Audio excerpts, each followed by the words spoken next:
Hello, this is Jackie, aka Jax, and this is a sort of filler episode.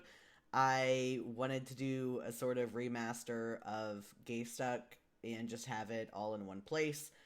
By all I mean, I have all my act read throughs in one place, and then there's a second episode that's going to have all the character studies in one place. So I did some minor uh, audio editing. I got rid of some of the ums and just some other extraneous information, and I just kind of pared it all down so it's all in one place. So that's what this is.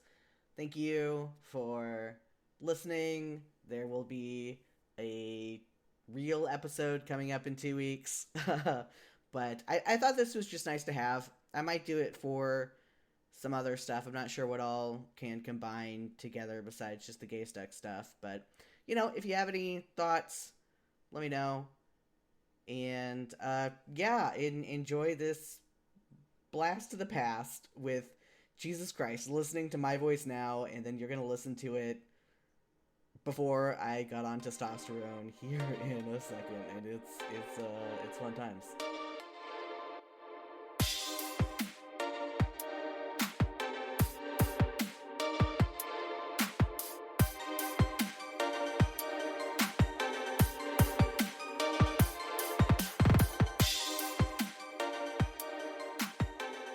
Hey, welcome back to Jax Does Homestuck. I am going through and I'm reading and I am finding all the gay moments in Homestuck.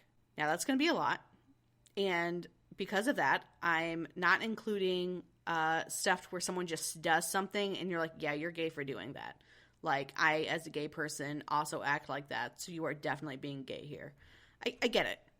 But, I mean, there's whole conversations and just everything a person does would be like, yeah, you're super gay. So this will be strictly someone's relationship to another person. Like, they say something or think something, either, with that person or about that person or whatever like that. Something that just says, okay, you are definitely gay for this person, or you are gay because of what is happening here. So yeah. So with that, I've done Acts 1 through 4, and I've compiled my list. It's not very long because, as most of you know, Acts 1 through 4, they're just sort of getting into the groove of things. We know who some of the trolls are, but that's about it. We don't even know their actual names yet. But I'm going to be using their actual names, so just be prepared for that. So I've compiled about a dozen different instances here where there's definitely some gay stuff going on. And I'm just going with canon gay characters. I feel like that should be obvious, but I mean, everyone can potentially be gay in this, because everyone is potentially gay. So, and let's get started with our first one. We have a sarcastic moment between John and Dave, which is about every moment between any of the characters is a sarcastic moment, where Dave is acting like he's hot shit, like Dave is always acting, and John jokingly agrees and says how absolutely he definitely attracted he is to him.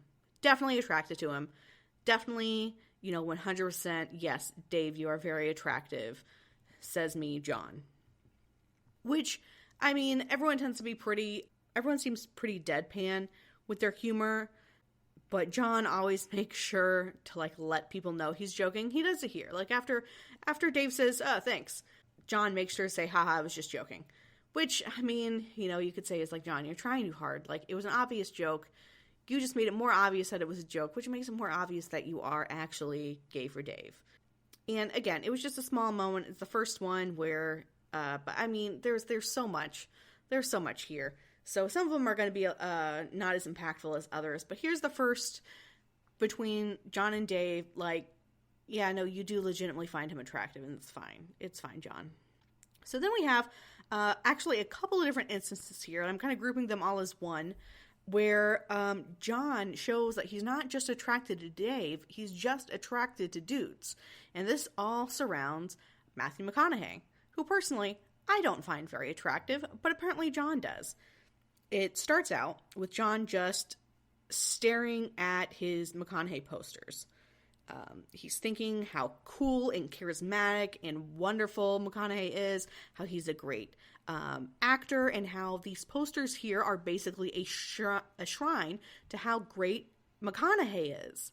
And I'm like, well, first of all, that is really gay. I mean, McConaughey, especially with like the rom-com and everything, like John, like that's not a straight thing to do for sure. And then you have, John talking to Dave right afterwards, and Dave being like, listen, I can't listen to your gross man bro crush on Matt McConaughey. He literally says it's an unsavory thing to behold because, I mean, again, I don't get it. So Dave doesn't get it. No one gets it, John. You're just being real gay for McConaughey and we don't understand. Which John's only response here is to correct Dave on his misspelling of McConaughey's name. Not to insist that, no, it's not a man crush. He's just a genuinely great actor. No, you just spelled my crush's name wrong. Fix it. Fix your life. And then we have John accidentally ejecting a razor. He ejects the razor, and it goes straight into McConaughey's face. And he, I quote, says, "That beautiful face. He ruined that beautiful face." Again, very, very heterosexual, John. Then there's just some simple teasing between Rose and Dave. Like, we're getting over to our next thing here where, they like to goof and josh at each other a bit. It's the whole thing with all the people where Rose is saying, hey, you're not playing this game with me. You're not playing Esper with me. The only reason you could possibly not want to, as a guy, play a game with a girl who is begging for your attentions is because you're gay. Which, of course, Dave denies. He's like, what? No, look, I'm just busy, okay? I mean, we know, Dave. You end up with a guy. We know. It's fine. We know. Again, a little small moment there, but especially knowing how everything turns out with Dave, it's very, you are. So this isn't as super gay as some of the other ones here, but it's something I'm probably going to bring up. I know I'm going to bring it up at least one more time here on this specific podcast, but it's definitely going to come up a couple more times throughout the rest of Homestuck. But just Dave and John's like deep bond with each other and how much they think about each other and talk about each other and everything. So Rose and John are talking about, Rose building up John's house to reach the first gate and having to put stairs up there. And John says, I told you about the stairs, which is a reference to one of Dave's comics. Rose immediately tries to get back on track. Like, listen, this is distracting. I got shit to do.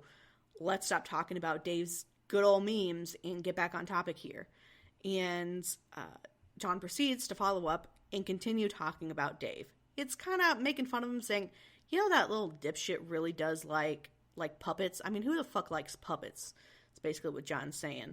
And John's just like, no, I want to keep talking about Dave. Let's get back to Dave and keep talking about Dave because I love Dave. Again, I love it. Beautiful friendship, which is also very, very gay.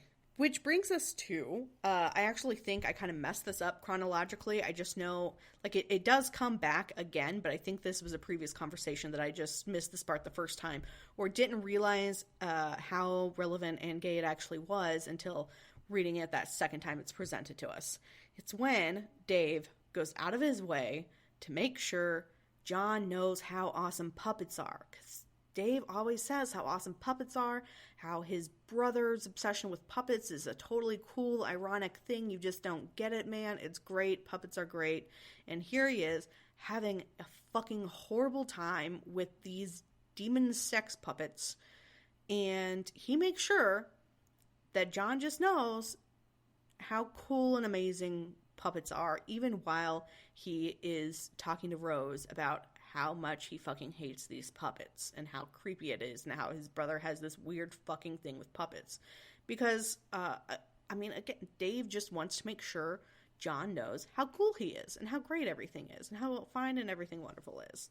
So then we have another friendship moment from John where we're flashing back to Dave opening the present from John and reading John's letter about how great of a friend Dave is and how much he treasures this friendship. And also, by the way, you're gay, LOL, tease, you're gay, LOL. But your friendship is great. And I'm like, okay, so, again, I know this is just supposed to be making fun of Dave, and also he's serious. No, I really do, like, treasure your friendship, but I'm still going to make fun of you because that's how our friendship works. But to me, it's very much like I'm acknowledging you're gay and also telling you how much I love you in the same sentence. So I'm taking that. So then we have a conversation between Dave and Tavros, which isn't super on the nose for everything else I'm talking about, but I think it's great foreshadowing. Because, I mean, really, the whole time, it's pretty much Dave making Tavros as uncomfortable as possible, talking about, like, sexuality shit. But Tavros says, is like, hey, I'll come back. I'll come back when you don't have all these bees in your bonnet about your human sexuality. Like, I can't deal with this right now. I'll be back. But, again, it's supposed to be just like a joke here about how uncomfortable Tavros is. But really, I think it's a good foreshadowing to, when Dave does have some bees in his bonnet about his human sexuality and not sure how to proceed with that.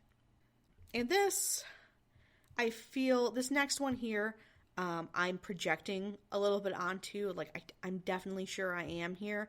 But it's also very gay, even just straight, like played straight without my opinions on the matter. But it's a conversation between Dave and Rose where they're talking about John and how John's doing. And Dave says, I should probably text him soon. See what's up. Because I love him. And Rose just says, I know.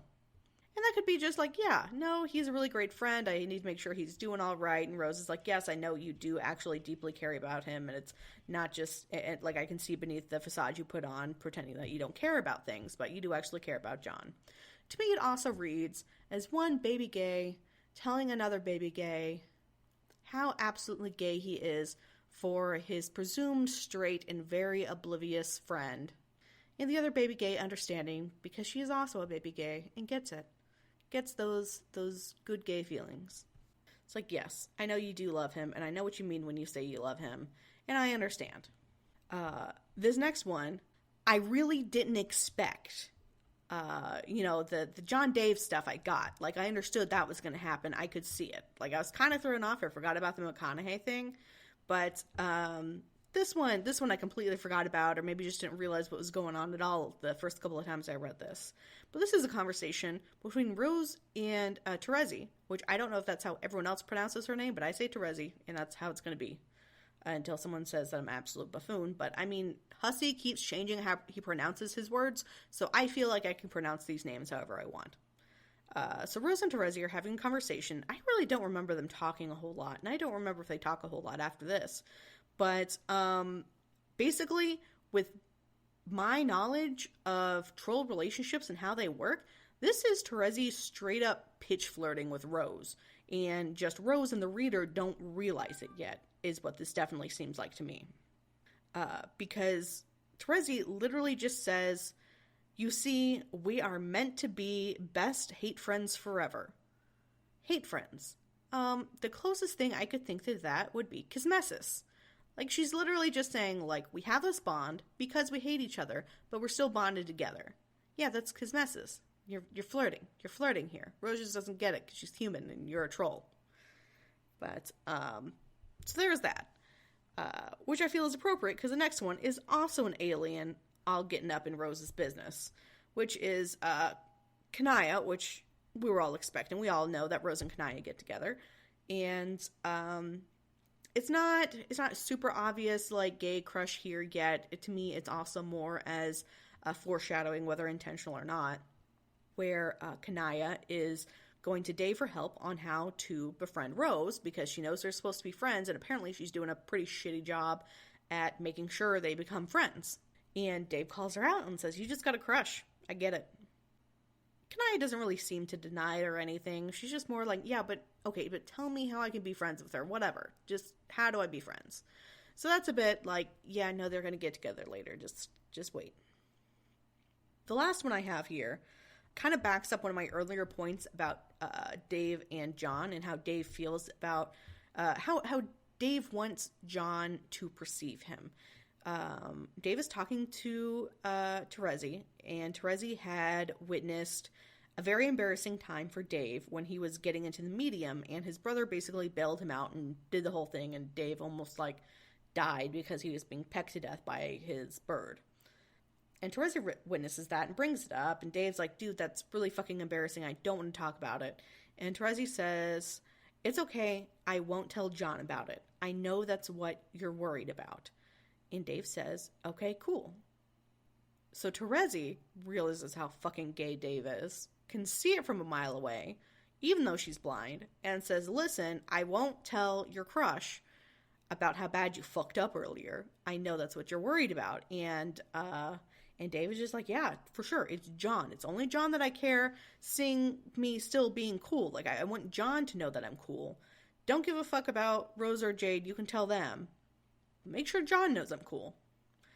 I feel like that's a good way to wrap it up with, with that nice reassurance again between two gays about how, don't worry, I won't let your gay crush know that you're actually not as cool as you like to make yourself out to be.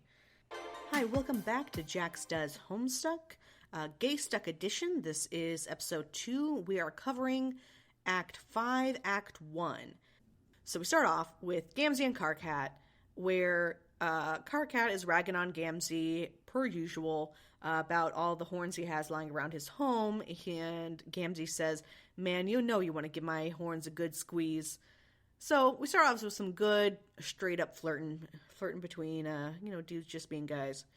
And then we have Karkat and Solux, which is a really good kind of minefield for a gay context, just because, you have Karkat being insecure about his programming skills compared to Solux, who is, like, really fucking great with computers, and Karkat wanting to pretend he's a lot better at computers than he is, and pretending that Solux isn't actually that great. And then we have this conversation where they're getting mad at each other. Karkat's yelling because that's what Karkat does. And then he says, are we not friends anymore because of the stuff I said? And Solux replies, you literally ask me that every time. Are you joking? I can't even tell anymore. And even though Karkat says it's a joke, it's not a joke. I know it's not a joke. Karkat is really insecure behind his shoutiness. And he does want to make sure that he didn't fuck things up with one of his best friends. We have something I forgot about. I forgot about the role-playing between Teresa and Nepeta. Nepeta? I'm going to say Nepeta.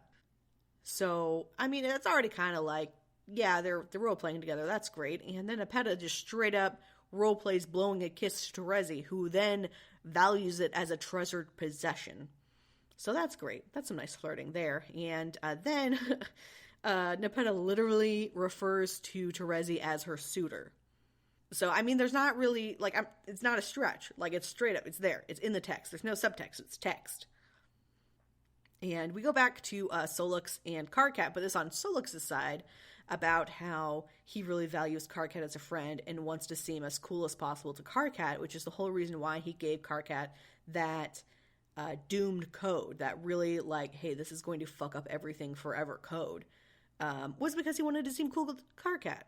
So, they just have, they have a lot of love to give, a lot of red feelings there. And then I'm kind of like, we get to Equius, who, for a little bit, I wasn't sure if I was going to include, just because the things he says is just so much surrounding the power dynamic between trolls than anything, that you will get him in every conversation with someone being like this.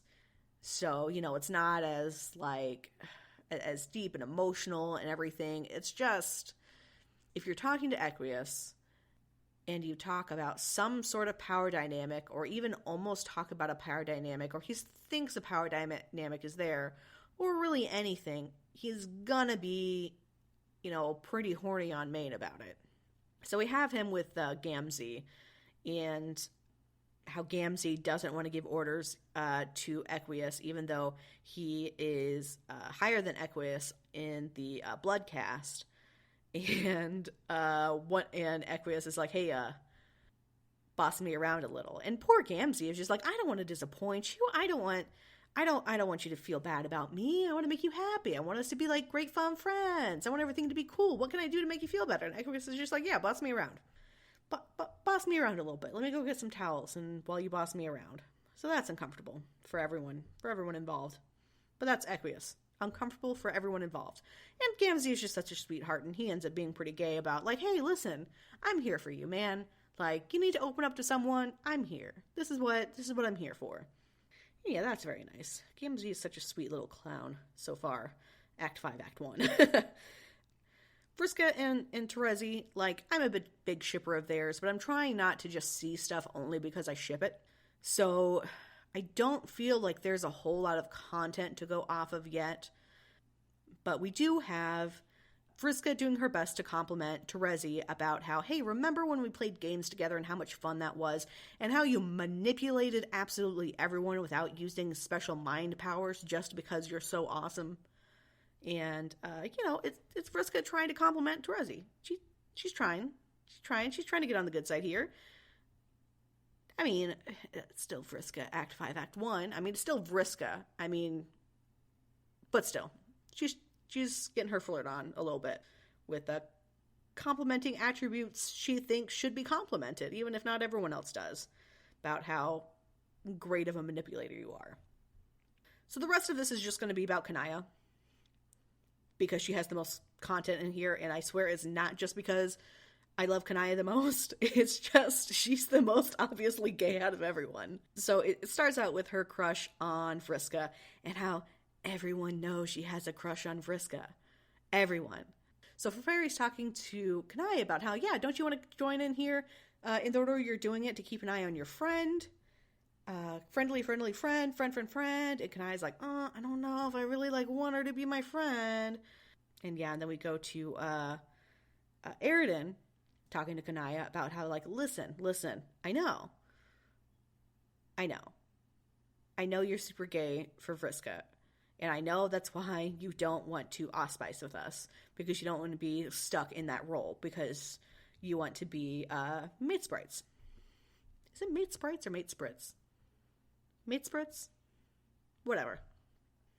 And then we get a nice little thing about how apparently Aridin and Karkat talk about their friends' relationships. About how Aridin and Karkat were talking about how Kanaya totally has a thing for Vriska. And I think that's nice. Because I don't really see Aridin and Karkat talk all that much. I don't really think I've seen it up to the point I'm at now in reading through Homestuck. But apparently they do get together and talk about basically shipping their friends together and stuff like that. I mean, Nepeta has her whole, shipping wall, but apparently Aridin and Karkat actually talk about it, which is great and also gay. And then we finally have Kanaya having her crush on Rose, though she doesn't know it's Rose yet. It's just the person who wrote the S-Grub or S-Burb game guide, and how great that is and how wonderful that is, and her confidence and her leadership and how much she wants to talk to her even though she's probably dead, and just how fantastic it is and how great she must have done. So that's wonderful, and that's definitely going to play a lot into stuff. And then we move into poor Kanaya finally being crushed when it comes to Vriska. She does all this work, she's helping Vriska out, she makes this nice dress for Vriska, which Vriska uses to kiss Tavros, while Kanaya watches. I don't think Vriska knows that Kanaya watches. I don't think she gives a shit, but Kanaya's watching, and very upset about that, and it's just, it sucks for Kanaya, and she ends up talking about it on one of Karkat's memos, because everyone goes to Karkat about relationship advice, whether they mean to or not, it seems. She finally admits that, yeah, she was definitely crushing on someone, she's vaguely admitting it, but it just wasn't reciprocated, it just wasn't good enough. Finally breaking it off, well, not really breaking it off with Vriska, but finally ending it with Vriska there. Unfortunately, a lot of this I want to be happy gay stuff, but I mean, it's still gay stuff even when it's sad gay stuff. Sometimes it's even more gay if it's sad. I mean, that's what musicals are, right? More gay because they're sad.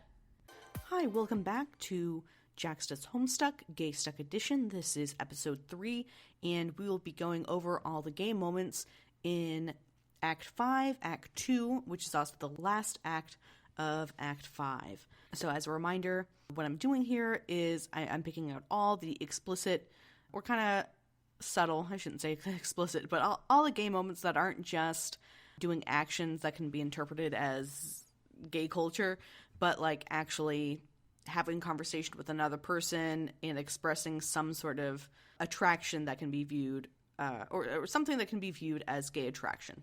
As always, let me know if I missed anything, but let's get started here with the very, very beginning of Act 5, Act 2. We have Karkat going through John's life history and just watching him from being, I want to say born, but you know what I mean, like from landing on top of his grandma from there on out. So Karkat realizes that he hates John so much, just deeply hates him. And so he's very excited about this because, for a while he was starting to think that he was just destined not to have a kismesis because of his constant ragey issues, that, maybe he just couldn't hate someone that much because of just how much hatred he has on a general everyday basis. And then he sees John and everything clicks into place. So Karkat proceeds to talk to John for the first time, from Karkat's perspective, and actually says that their hate was fated in the stars, the ones that Karkat created. So basically, Karkat created the person he was destined to hate the most and have the best hate relationship with of all time.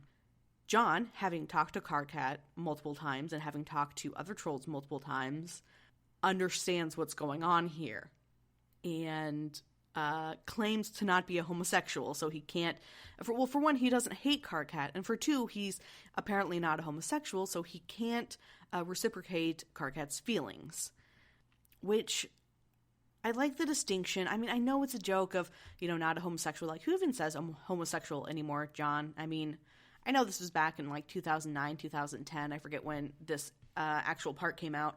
But, I mean, did people really say it then? Am I just remembering 8 years ago wrong?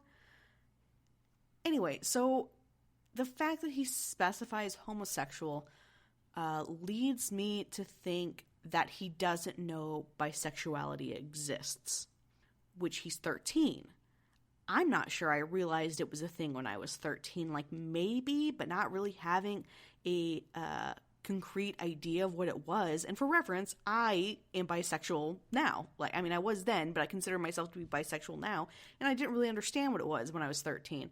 So it's entirely possible John just knows that he likes girls. In theory, he's had crushes on celebrities, or actually at this point in time, he's had his potential crush on Vriska. So he's starting to, he realizes that he likes girls. So why would he even begin to think that he would like guys? Because he's not gay, and obviously those are the only two choices. So we have that. And that was just one little line that I got all that from, but that's what this podcast is. So, Karkat gets super awkward, and this is how he dooms himself to talk to John backwards, because he does not want to talk to John. He does not want to talk to a John that knows of his failed flirting attempts. So, backwards from here on out. Next up, we have Kanaya getting very cute and rambly with Rose, partially because Kanaya just rambles a lot anyway, which is, I think, why I always, felt so much connection between me and Kanaya, is because we both tend to get kind of rambly about things that don't really matter. But, so she gets pulled back on track by Rose and gets on the topic of saying, hey, by the way, I'm pretty sure I read your game guide. Which, part of me is taking this as Kanaya confessing that I read your game guide is not just like, hey, I read that thing you wrote, by the way, I've actually known about you for a while, not realizing it was you. Well, I guess, she did know it was her for a while. But, when she first read it, she didn't know who Rose was. She just read the game guide, and now she's had this knowledge for a while, and hey, by the way, also I read your game guide. So that's one confession, but the confession that I think is also happening here is I've kind of idolized you for a very long time because of your game guide. Before I even got into this game, I was thinking how great you were. So it's like admitting a crush without actually admitting the crush. So then that takes us to a flashback of Kanaya realizing that it was Rose who wrote the game guide. And at this point, she's talking to Karkat saying like, hey, so we know that they fucked up our session, but do you think it was on purpose or were they just incompetent? Karkat says, why does it matter? And Kanaya's like, it's hard for me to say why it matters because she doesn't want to admit that she's had a crush on this human this whole time, who fucked up their game, from what they understand, and might have done it on purpose in a malicious sort of sense. So, and even if they didn't do it on purpose, like still, they were incompetent enough to do that, and this is someone that she's been idolizing this whole time, so it's a lot of complicated feelings for Kanaya. And then, in that conversation with Karkat, we get an added bonus of how, Kanaya is obviously going to be focusing on Rose for this bit, and Karkat's like, yeah, whatever, I don't give a fuck about her, I'm going to be focusing on John. Which, we know why. So then Kanaya has what she thinks is her first conversation with Rose, which is actually John at Rose's computer. And all of her hopes have been dashed. All of her expectations, she's just been let down because obviously John is a lot different than Rose and talks a lot different. And I wouldn't say John's stupid, but he does not he doesn't talk as intelligently as Rose does. In the same manner. Like they're just different in that way. And so Kanaya, having read this very well-written, if rambly also, game guide, only to talk to John, who at first is pretending to not, or who at first Kanaya thinks is pretending to not be Rose when actually he isn't actually Rose, and just this whole big misunderstanding. And John's way more into pranking people than having people think he's smart. So we have that, and with Kanaya's hopes all dashed, she thinks that's it. Like, this has been a huge letdown. What am I even doing? And then she's frustrated because she's still curious about this person. She's had a crush on her this whole time. She's obviously intelligent, unless she just somehow made up that game guide or took it from someone else. I think was her suspicion at one time, was that Rose actually just copied it from someone else and then sent it off. So she continues to follow Rose throughout her time, but, still talking to her at different points in the time and not going quite as straightforward or backward as Karkat did. So then we get, Kanaya still complimenting Rose, at least mentally complimenting Rose on her fashion choices, and still being kind of obsessed with Rose and seeing Rose be intelligent and talking to Rose and understanding Rose is still that same person she first thought she was when reading the game guide, and that the Rose she talked to the first time was some weird anomaly that she then later assumes she created when it was actually, again, John. Which kind of gets her, more curious and just more obsessed. And then we get her watching Rose blow shit up, and she just has this, gay, awestruck face, well, shit.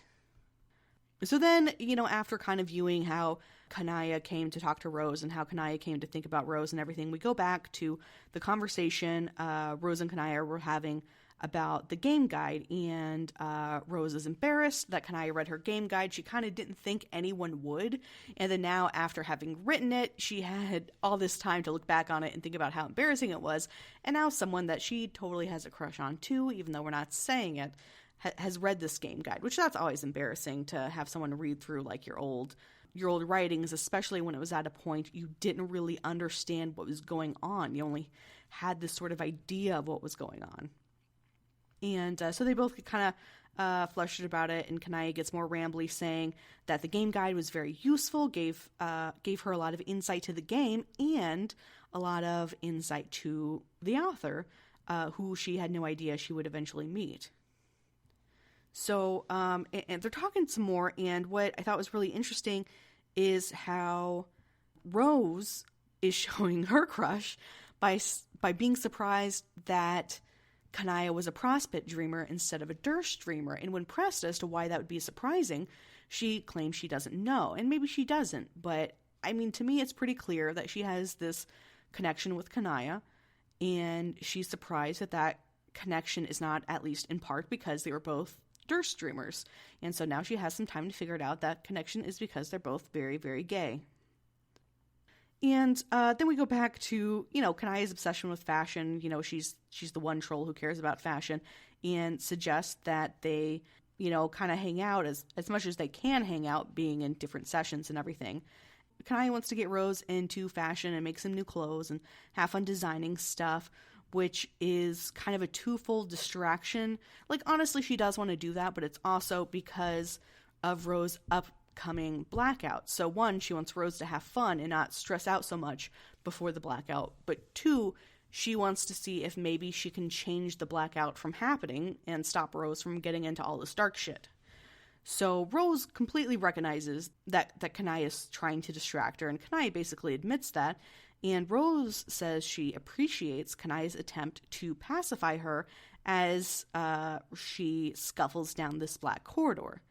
This immediately raises red flags for Kanaya, who recognizes doing that was one of the big reasons her flushed feelings for Vriska, were never reciprocated, and completely changes her mind, saying, Rose, do whatever you want, mess with all the black magics you want. I'm not going to, meddle with this anymore. And she says that she doesn't want to get stuck in that kind of pattern again.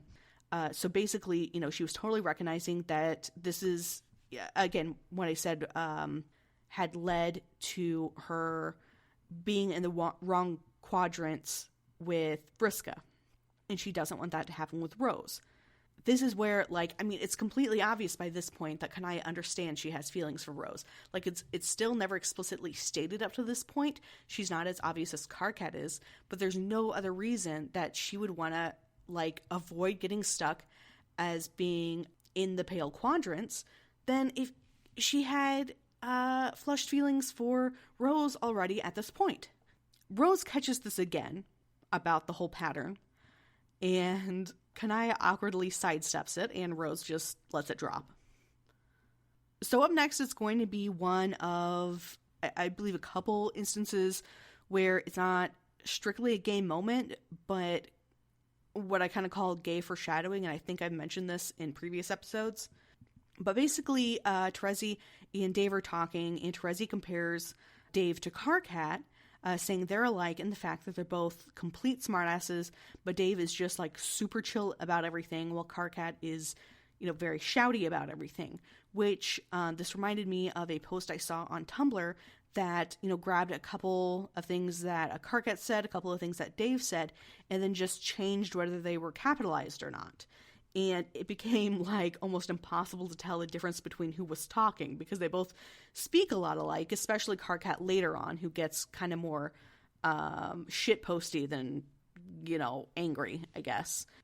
And so I thought that was very interesting kind of comparison there. And then another one is Karkat showing how much he knows Dave, despite not really talking to him all that much. Because, he talked to John, obviously, and then he talked a lot to Jade, but not really talk to Dave or Rose that much at this point. But he's able to lure Dave to the memo he wants Dave and John to be in by apparently cyber booby-trapping it with shitty clip art. So Dave is obviously attracted to that, and Karkat knows that that's what's going to hook Dave. The next thing isn't straight up gay also, but it's just more about John and his kind of understanding of sexuality up to this point, because like I was kind of saying earlier about his, knowing he's attracted to girls, well, this is where he's confronted with the fact that a girl may or may not like him, and he says that he doesn't think he's ever really liked a girl before in that way, so he's not sure what he's supposed to feel or do. And so, this goes back to the inexperience, which again, they're 13, it's not surprising. So yeah, I just wanted to bring that up as sort of he just knows he's supposed to like girls. He doesn't feel opposed to liking girls. He has crushes on female celebrities. But yeah, when confronted with a girl actually liking him, he kind of freezes and like doesn't know what to do. Which, again, a straight 13-year-old boy would probably do the same thing, but we're viewing this under the lens that Dave is bisexual. Or pansexual, or, not mono. Then we have just a little blip where Karkat is trying to dissuade John and Dave from spending too much time with Terezi and Vriska, and of course Dave has to be all sassy about it and be like, well, I bet you're just mad because you were rejected by a girl, which Karkat has no reaction to, and then he says, or rejected by a guy, which of course Karkat just says, fuck off, aka you totally hit the nail on the head. Which, of course, is just another reference to Karkat being rejected by John, who does not know this at this point in time. So we have more Equius just being real uncomfortable to talk to by just, Karkat's giving him orders, and he's like, yes, give me more orders. That is an order, to order me around some more. And just Karkat being, just stop getting off on me giving you orders. But as we know, Equius is horny on main, so that's never going to stop. And we kind of have a similar situation with Aridin, who pitch flirts with absolutely everyone. But like with Equius, I'm still going to mention it whenever it comes up as gay. So this time his current obsession is with Solux, and how Solux is definitely his big rival. And I don't mention it later on in like, I don't grab any more screen caps of this, but like that big fight with the Solux later on in Act 5, Act 2, is kind of born from this, of him trying to find the perfect rival, and that's where he kind of goes off and just starts killing everyone and starts getting everyone else to kill everyone, or, well, I guess he doesn't really do that, but that kind of triggers, like, okay, well, everyone is killing everyone now. So yeah, that was just a brief mention here, how Aridin just pitch flirts with literally everyone. And then we have Kanaya being caught ogling Rose, according to Terezi, though Kanaya at this point in time claims to find Rose just intoxicatingly underwhelming, but obviously we know what's actually going on. So this next piece I find kind of interesting because we kind of ended the Kanaya and Vriska thing kind of on a sad note last time, with Kanaya realizing that, she's definitely stuck in the pale quadrants when it comes to Vriska, and finally giving up after watching Vriska kiss Tavros. And so we have Vriska bugging Kanaya, being like, hey, why aren't you meddling anymore? Why aren't you talking to me anymore? That was really cool. Like, we used to do all these things together. You used to talk to me all the time. And I think kind of the implication is, now I am definitely getting up to some stuff that people should be meddling in, and you're not doing it like you should be. Or like Vriska would expect her to be. And Kanaya is just kind of done with it. Like, she's done.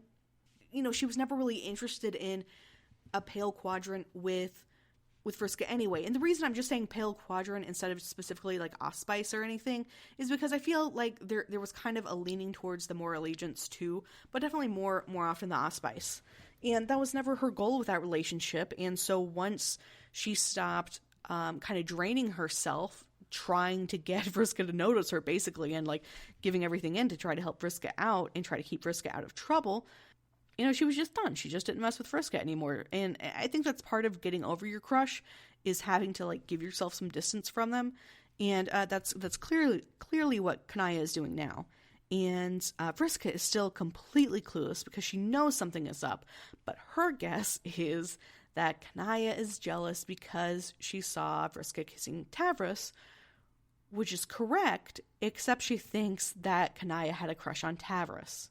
So, Vriska is just really on the ball with this.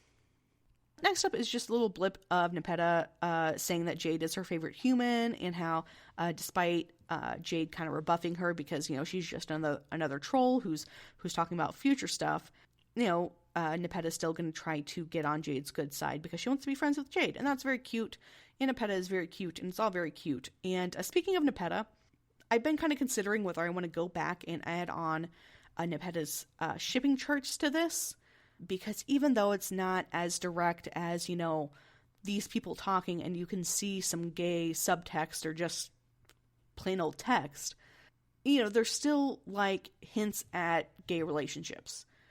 whether or not those actually end up being canon, or if any of us actually see those being a possibility or whatnot. I mean, they're still like same gender relationships that are at least shipped basically. So I might go back and add that on at a later time, even though by now we're kind of past all of her shipping charts. But it's just something that I feel is worth mentioning. So then there's more Equius, which I feel it's a little bit different this time because, yes, it does start with him talking to Dave, just his usual, like, hey, you seem to be the highest blood of the 4 humans, or maybe not the highest blood, maybe your group doesn't go off of blood like the humans don't, but you seem to be the most royal, the most noble, whatever. And obviously trying to score points there, and then getting just uncomfortable and sexual during their wrap-off, and just normal Equius stuff. But then what I like is how bothered he gets by Dave's show of strength whenever Dave crushes those, or slices through those columns in order to get the broken sword. Just seeing, Equius kind of flabbergasted from that and kind of like, huh, hold on a second. I think it's a real interesting. It's a bit above his normal just I'm creepy and everyone needs to give me orders. I mean, it's kind of in the same vein, but I still like it. It's just another little kind of gay foreshadowing with Terezi comparing Dave and Karkat again, in how they both tend to be very blunt and literal minded, which again, it's just more fuel for the fire. And thinking of Karkat, next up we have John talking to Jade about him and how angry and funny he is and how he loves Karkat so much and da-da-da-da-da, Karkat's great. And Jade being like, what are you talking about? I had to talk to 2 of them at the same time. It was awful. And John, of course, is loving the idea of talking to 2 Karkats at once, because what could possibly be better than 1 Karkat, but 2 Karkats, which is a very straight thing of John to say. And this is a small moment between Rose and Kanaya, in which Rose attempts to joke about her upcoming blackout, the grimdark death, as she calls it, and Kanaya making sure is like, hey, I've been trying to like joke around and be funny here, but this is not funny to me. This is not a joking matter. Please do not joke about this. I am concerned for you and for what will be coming up. Like I kind of mentioned in the last episode, there hasn't been a whole lot of real explicit Vriska and Terezi content for me to kind of latch on to, which I don't know why I'm so focused. I think I'm kind of so focused on this because like I just expect there to be, because they're a very popular ship. But I do have this moment here in which Dave and Terezi are talking again. And, Dave kind of like mentions is like, oh yeah, you totally have like his messes thing going on. Terezi, of course, denies it and is like, no, that's totally not what this is. But then later when Dave says that she's totally obsessed with Vriska, that's not denied. So, that's there. Like, Terezi and Vriska are definitely obsessed with each other, whether we interpret that as a Kismesis thing, especially in this part of the time frame. Definitely probably the case. And also in this conversation, there is a mention of Dave apparently being totally obsessed with beating John, who now has cool windy powers and a hood and everything. They're just 2 people who are totally obsessed with someone of their same gender, but definitely not in a gay way for sure. Up next is just the second recap, in which, again, it's a recap, so I've gone over the stuff that's in it already, but I just want to make a mention of how, yes, Karkat, in case you couldn't tell, was totally in hate with John for a while, at least. And that's totally in there. That's a canon thing. He really definitely thought that they were fated in the stars, just in case you didn't know. And then also a mention of Terezi and Vriska's rivalry. Then we have Kanaya talking to Jade about how Kanaya definitely should have been talking to Jade earlier, because she shares so much in common as far as roles with Jade. Like, Jade has a similar role to what Kanaya did in her session, and how she just got off track, like being too obsessed over Rose, basically. and kind of lamenting the fact that apparently she's just way too attracted to bad girls to pay attention to what she should probably pay attention to, which is fantastic.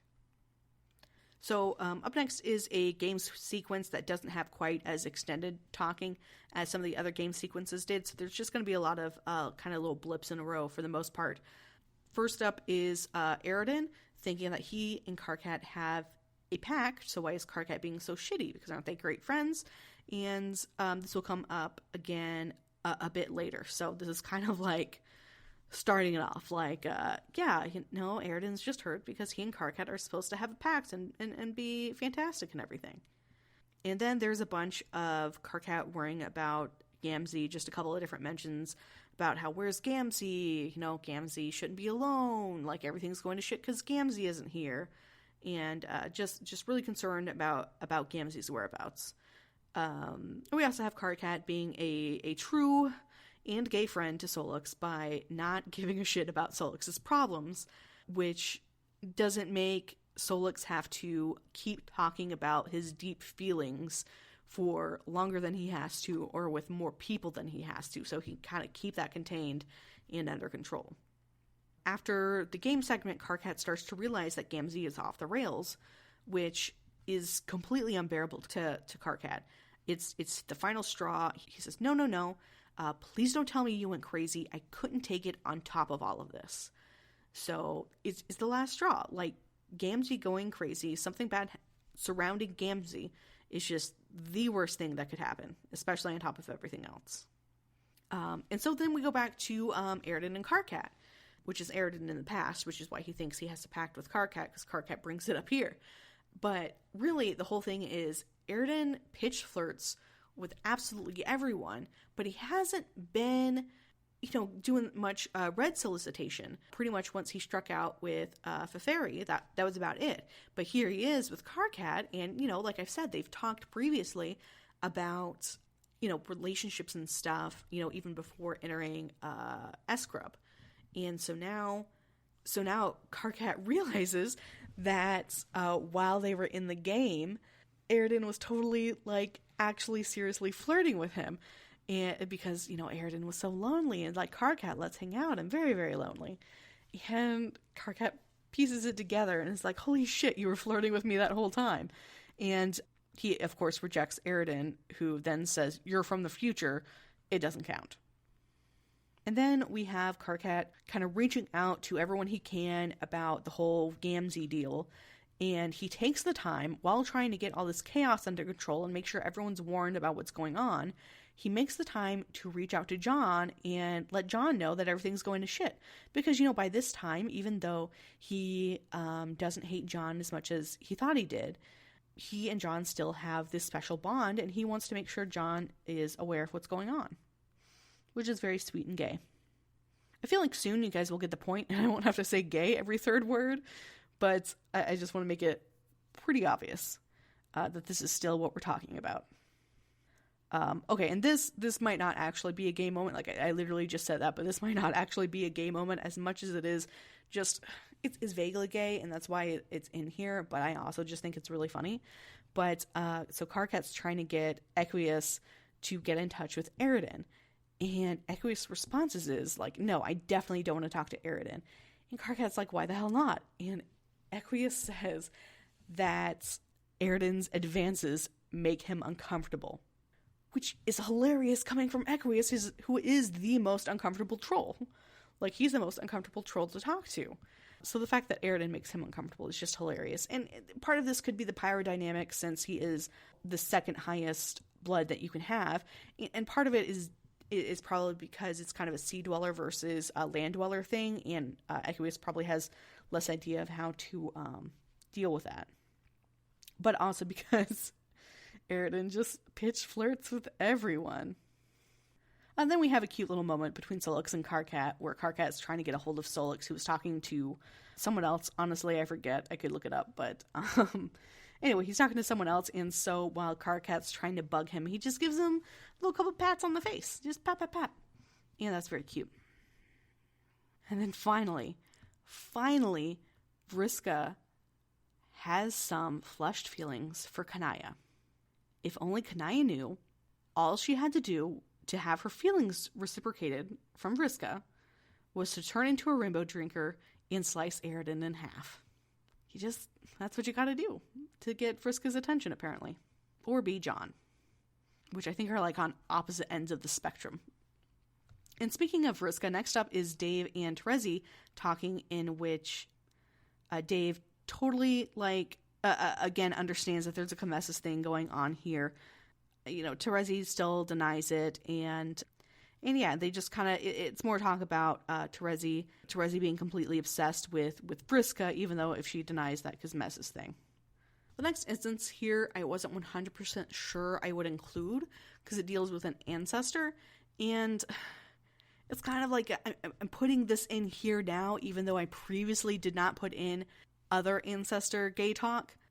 I don't know. I'm mostly including this in because it's here as it's meant to be a reflection of Vriska and Terezi's sort of rivalry, because we go to their ancestors' rivalry, or what could have been a fantastic rivalry if Vriska's ancestor Mindfang wasn't in a position in which she needed to cause Red Glare's death.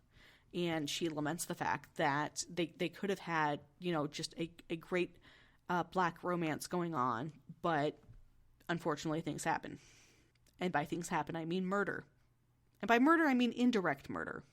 More like mind control, because, Then we have a little blip of Rose and Dave joking about Dave's underlying gayness, which I believe I brought up in the first episode, that's kind of like a joke there that they talk about, and Dave avoids by not taking it seriously. And again, I bring this up because eventually Dave, partially because that's the whole point of this, but also because Dave does, in fact, get with Karkat. So it's not all just like joking around like, haha, you're so gay. There's something there. Even though this something is because Dave apparently has repetitive and disturbing puppet dreams, which who can blame him? And this section gets bonus points because it mentions Freudian theory is full of shit. And it's all Gamzee from here.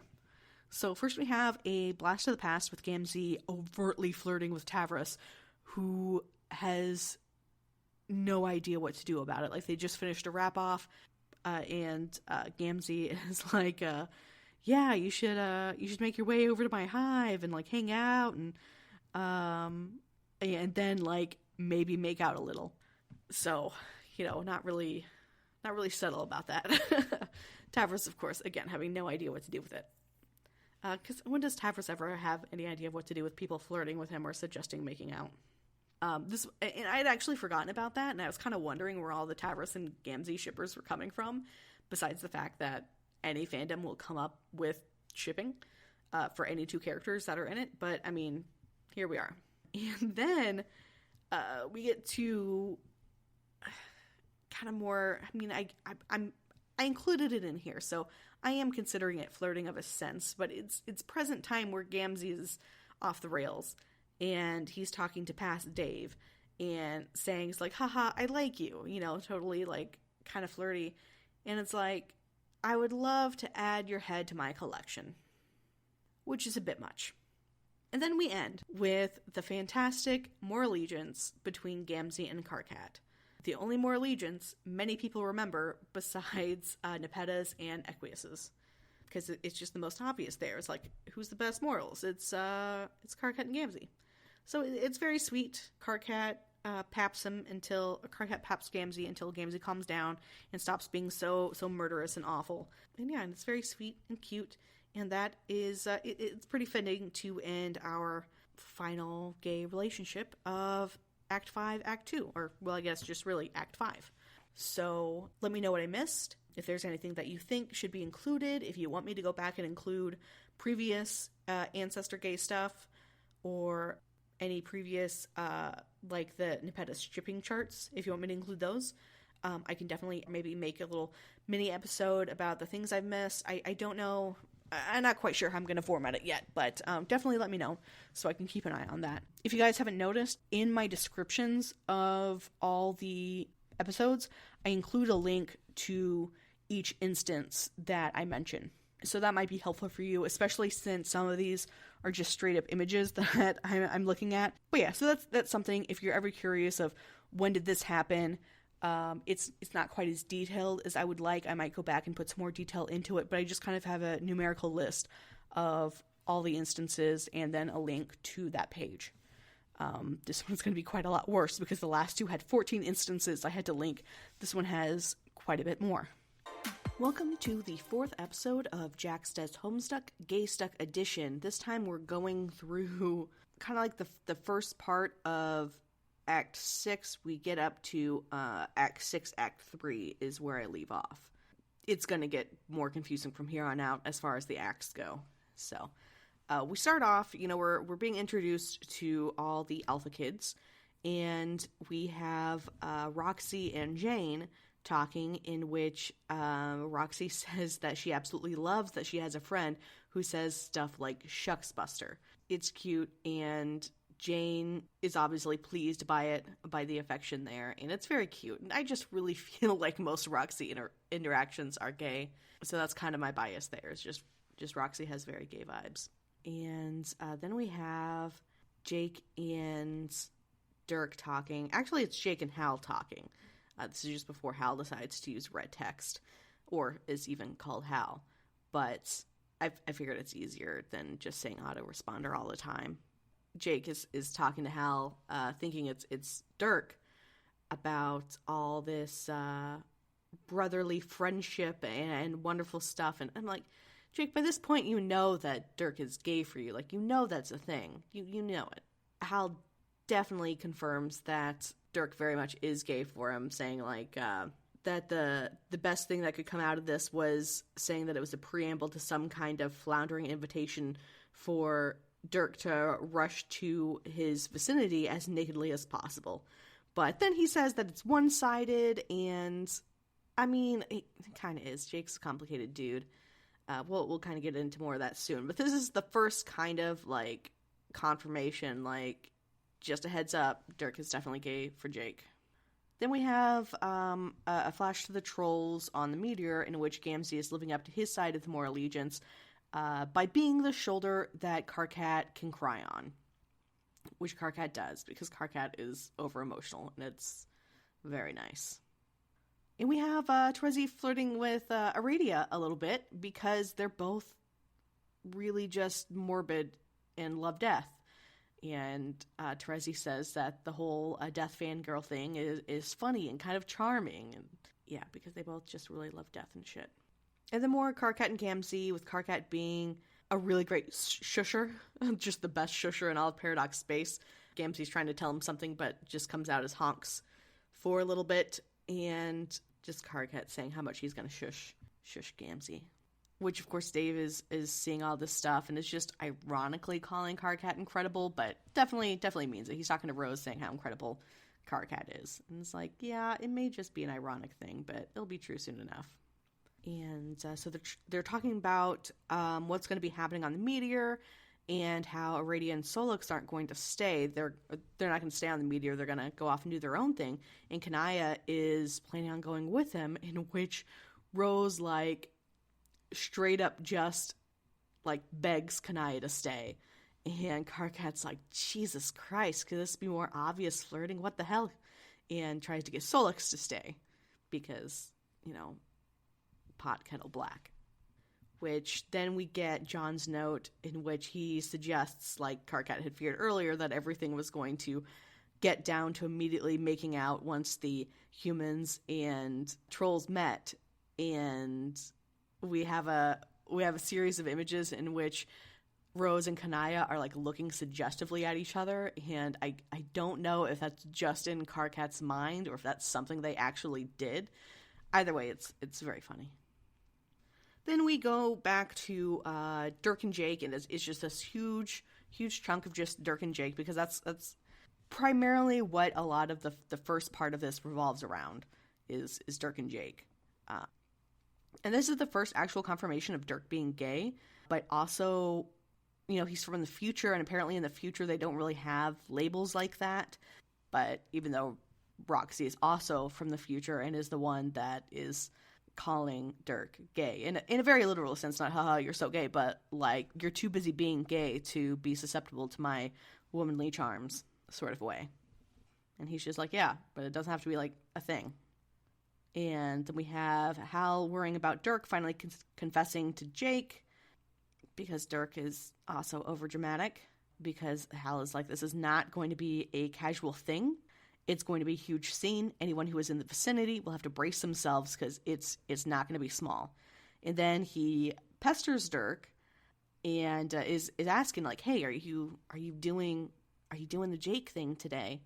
And Dirk just tells him to shut up, that he's not, he's got other stuff to do, just not talking about it right now. So it's not just like Hal just being some off-base AI. Like he knows what's going on, and he knows that Dirk is leading up to something. Hal then proceeds to describe what Dirk probably has in mind, and it's just the most dramatic thing about how he's going to play as the server player, and Jake's going to get in trouble, and Dirk will be the one to get him out of trouble, and all this other like over dramatic shit.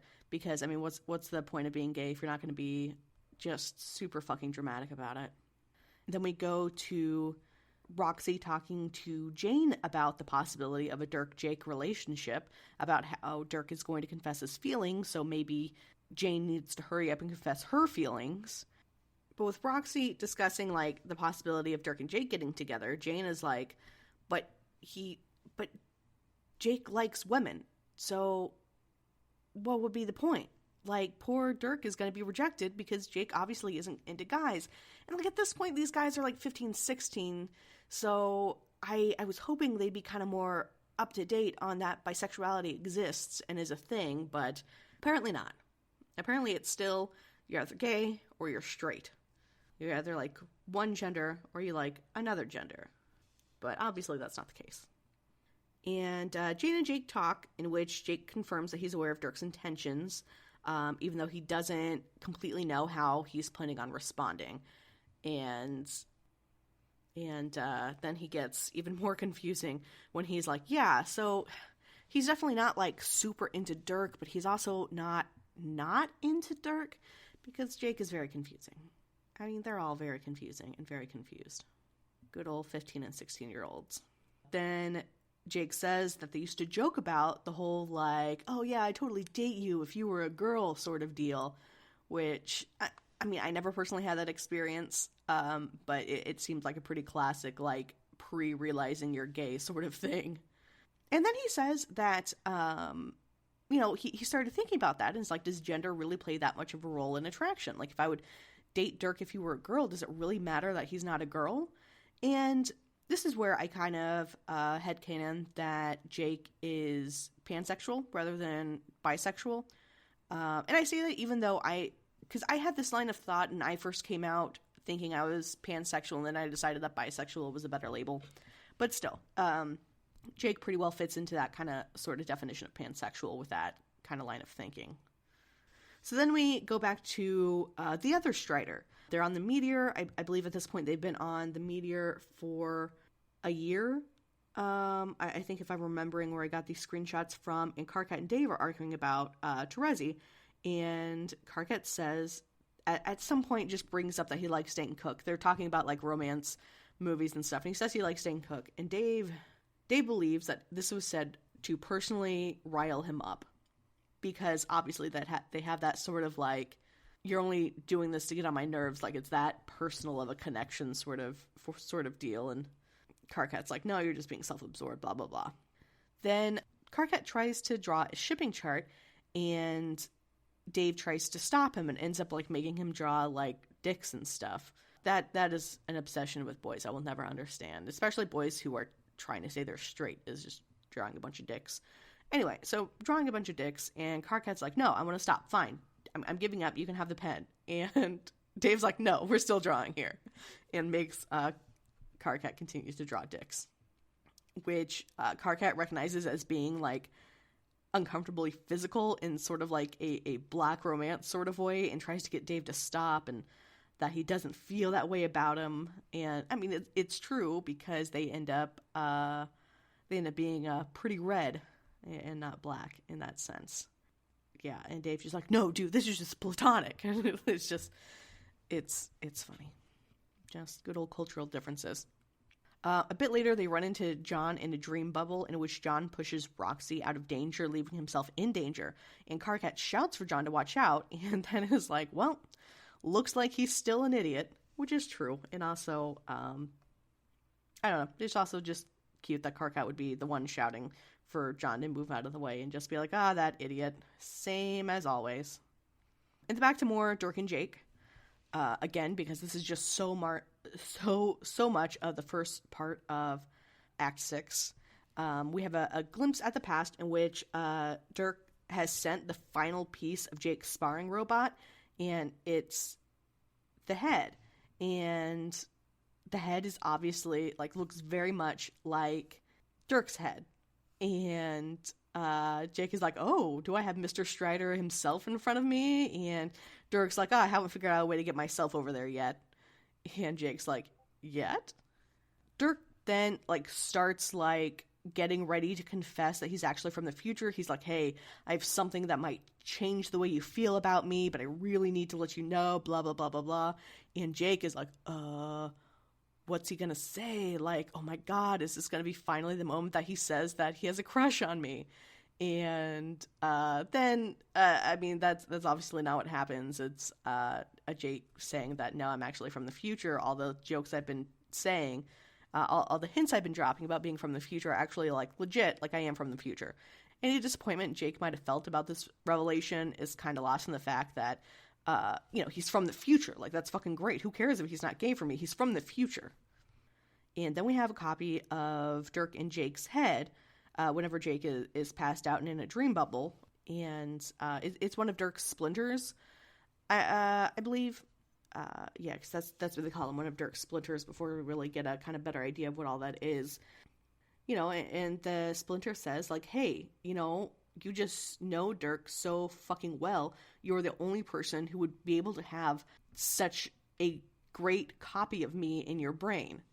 And that's pretty gay. If you are the only one who knows your friend enough to have a very lifelike splinter copy of them in your brain. Then just kind of a little blip in between all this Dirk Jake stuff.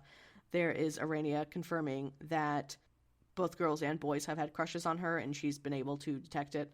And just a little yep, ladies have also had crushes on me, and that's cool.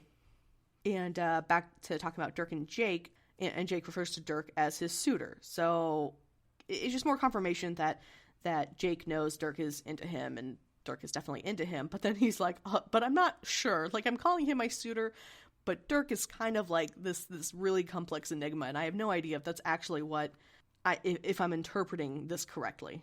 But he very much is, because we see in a flashback of Dirk drawing shit for Caliborn, he fiddles around between requests by, he makes a drawing that he had of himself and a drawing he had of Jake, and he makes them kiss, and it's hilarious. Okay, and then we get on to a different ship, and honestly in this conversation I had a hard time choosing which bits to include, because the whole conversation involving Arania and Mina is pretty gay. But we start out with Arania being upset that Mina isn't super interested in their reunion, because Arania had been really, really looking forward to it. But I mean, from Mina's perspective, she had just blown everyone up, I think it was. So she had just blown everyone up, but Arania's been here for millennia. And it's I was really looking forward to meeting you, and I can't believe that you're not happy about this. But she can't be overly upset, because she keeps letting fish puns slip, which Mina super catches on, is oh my god, yeah, you said it, you didn't have to say that fish pun, but you definitely said that fish pun. And then she's like, I love you, you're saying all these fish puns, and it's very cute how excited Mina gets by that. So we end with Calliope, I believe that's how you say her name, Calliope, telling Roxy that she loves drawing her because Roxy's so pretty, and Roxy says she loves her. And it's quickly clarified after this that Roxy just meant it in a platonic way, but we know what's really going on. They totally love each other, and it's very cute. So that was the last kind of clip I had in here. Picture I had of the conversations was was Roxy telling Calliope that she loved her, but I don't know. I didn't really talk about...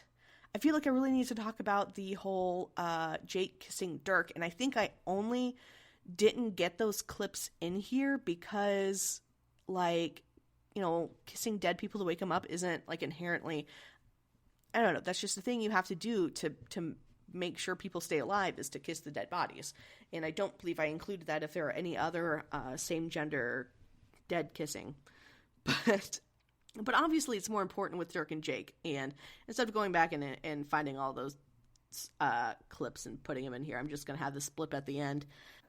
Because it's very complicated, because it's not an easy issue for Jake to just go ahead and kiss Dirk's decapitated head, because it means more. And Jake had different visions of what their first kiss could possibly be. Like they're like he's putting a lot more meaning into it than just bringing someone back from the dead. This is Jake kissing Dirk. And especially after all the talk earlier of, like, really, really realizing that Dirk is definitely attracted to him, then yeah, it's a lot more meaningful than just bringing back someone from the dead. It's your first kiss, even if it's just their decapitated head. It's their first kiss. And of course, Jake ends up doing it, but he has to do it in, like, this power stance with a volcano erupting in the background, because, of course. And then we kind of zoom out from that and realize that his other friends, his 3 friends, were standing there the whole time, including Dirk, were standing there the whole time watching this happen. So watching him have an argument with Hal about kissing Dirk, and then finally kissing Dirk in this superpower pose, and it's some awkward stuff that we'll probably explore next episode, potentially. I mean, I really don't remember how these acts are organized or how much content is each intermission or inside act. So, but I assume next episode we'll be getting back into that.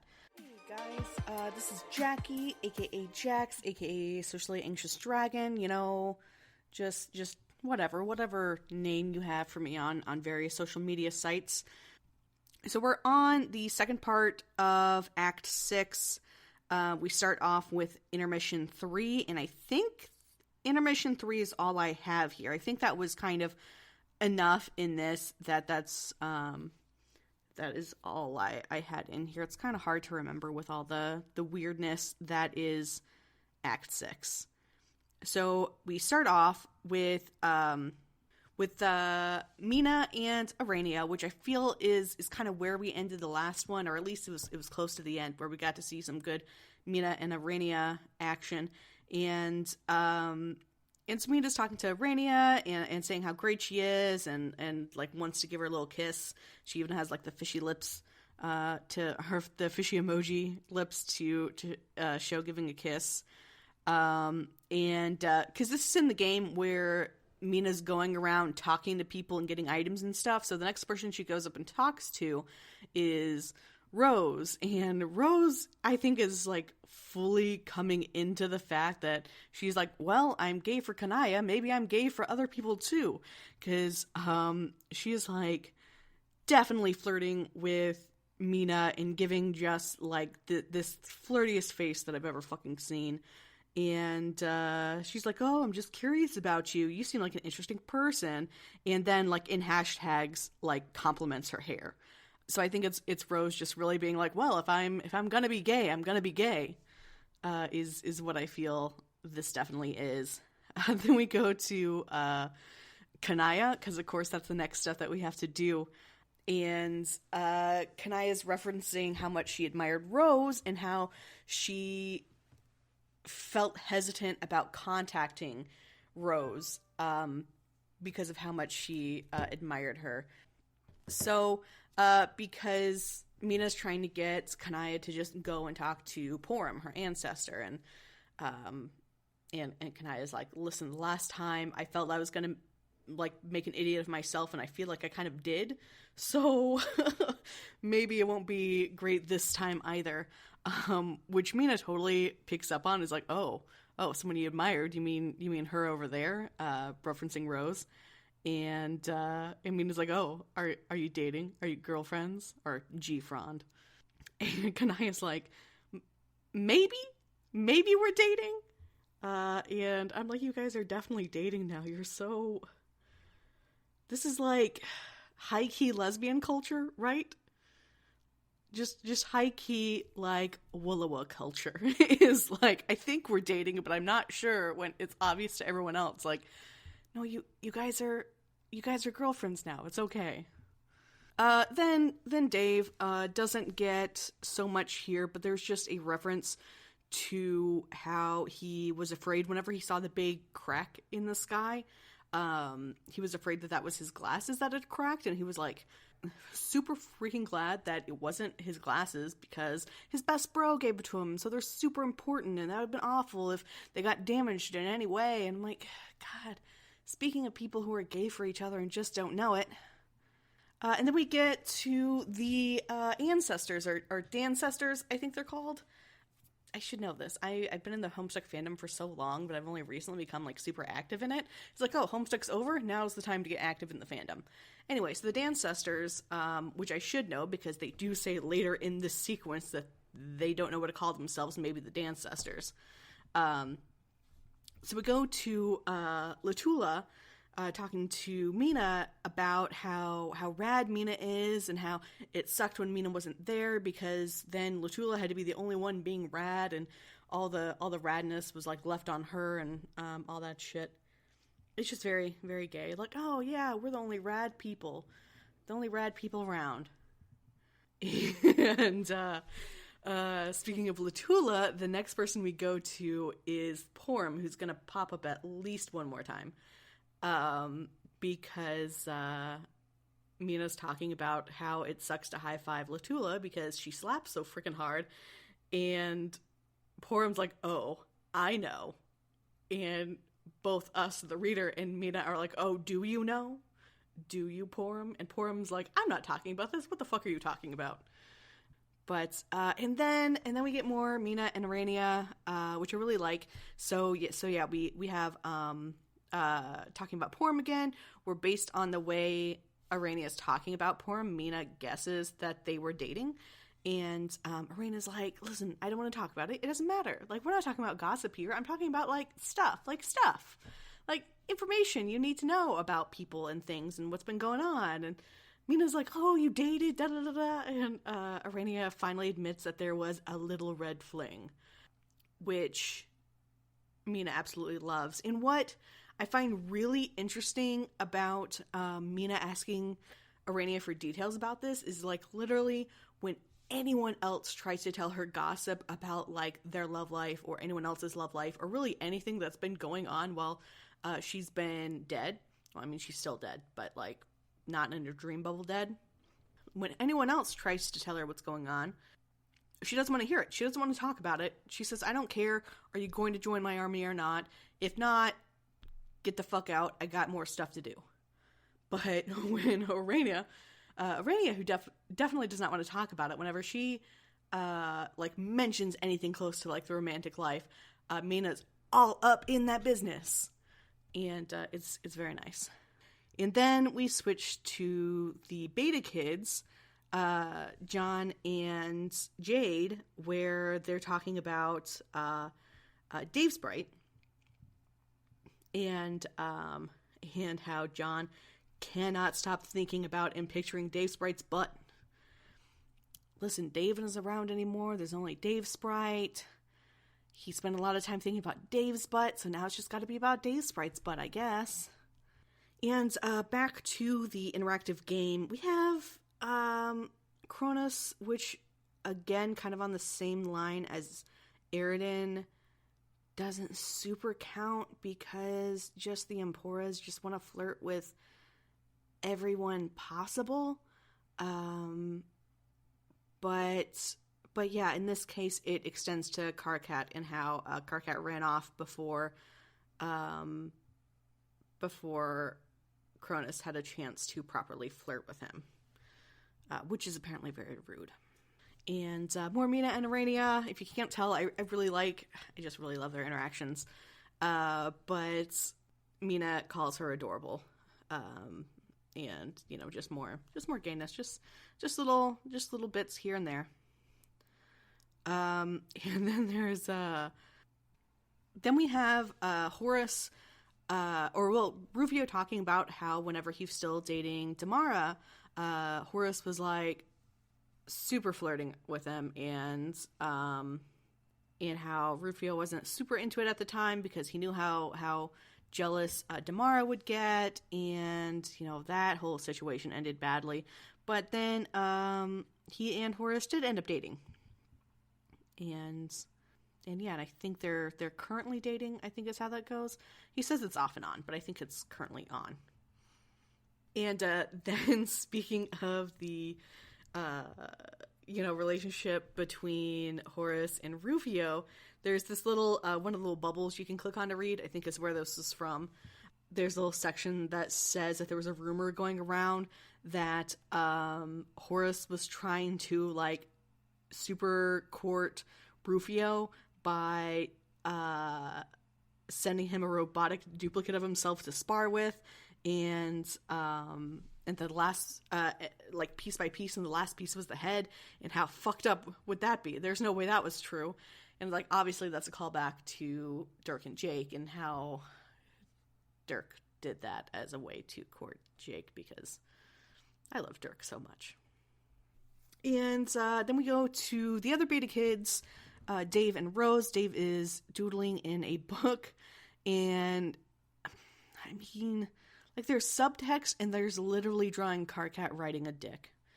I mean, yeah, he's drawing Karkat riding a dick off into the penis sunset, and that's just, yeah. So that's what's on Dave's mind, is just doodling Karkat and penises. And then we go to this wonderful disaster that we've all been waiting for. Rose and Kanaya go on a date. And, like, it's so good because they're finally going on a date, but so bad that you're just having all this secondhand embarrassment for Rose, because in order to cope with going on the date, she gets super drunk. And is, like, really not okay to be on this date. And Kanaya is trying to see if, like, do you want to change it? I don't really know what being drunk is for you guys, or how serious this might be. But Rose continues and says, no, we're fine. And it's just so, like, you get it. You feel for her. And especially, like, these are a bunch of, like, teenage kids on a rock where they can apparently get alcohol from somewhere. So, like, you get it. But it's still like, there were so many other things you could have done. Rose. I get it, but Rose. And then Rose, like, confirms that she did think it was a date, because they were, oh my god, it was more like, just, Wolowa culture, is I think how I pronounced it before, where, for those who don't know, I'm saying WLW. Just a lot of people, like, jokingly pronounce it Wolowa. And that stands for Woman Loving Woman. So it's kind of a catch-all term for, bisexual women, pansexual women, lesbian women, all that stuff. And to me, I also group in, like, anyone who's kind of woman-aligned in with that, too. So, like, non-binary people can consider themselves women-loving women without being a woman. Anyway, that's a whole separate post. That's not what I'm not trying to get into, like, that shit on here. I can definitely get into it later if you want. But anyway, so I just want to explain that when I say Wolowa, that's what I'm talking about for those who don't know. But yeah, so in Supreme Wolowa culture, Rose and Kanaya were like, no, it's totally not a date. It's not a date, right? It's not a date, even though Rose got, like, dressed super fancy for it, and Kanaya's like, I feel kind of underdressed now. And then they're like, well, do you consider it a date? I don't know. Do you consider it a date? And then, come to find out, Kanaya had been waiting in the designated meetup spot for, I think it was a couple of hours. I forget exactly how long, but for, like, an extended period of time. And then Rose is finally like, I forgot about our date. So, confirmed that it was a date, and we knew it. We knew it was a date. And anyway, and there's a drunken kiss which I'm cracking up because I totally screenshotted this, but I think the image was just too big for the page, and so it's just showing like the top part of it, so like the glow from the kiss, but not the actual kiss. Well, it's specifically the glow from Kanaya, but I'm gonna call it the glow from the kiss. So that's cracking me up, which you guys can't see, but I can see, and that's what matters. Anyway, we're towards the end, and we get another reference to Latula and Porum, where everyone's kind of coming in towards the end, where Mina and Vriska are about to have a standoff, and they keep like calling their allies in to help with the standoff, and everyone else is like, "No, this is a party. I don't know what you guys are talking about fighting. This is a party. This is great." But Latula like notices how Porum is dressed and compliments her on that. Which is nice. Hey everyone, welcome back to Jax Does Homestuck, Gaystuck Edition. This is Jax, and we're getting into Act 6 intermission, I believe it's intermission 3, intermission 4, and Act 6, Act 5, is what we have here today. And I will say a lot of this is going to focus around Dirk, and his sexuality. It's less fun, like, oh, look at these gay moments that are like obviously gay, and this is more dealing with kind of sexuality in general and how it's portrayed.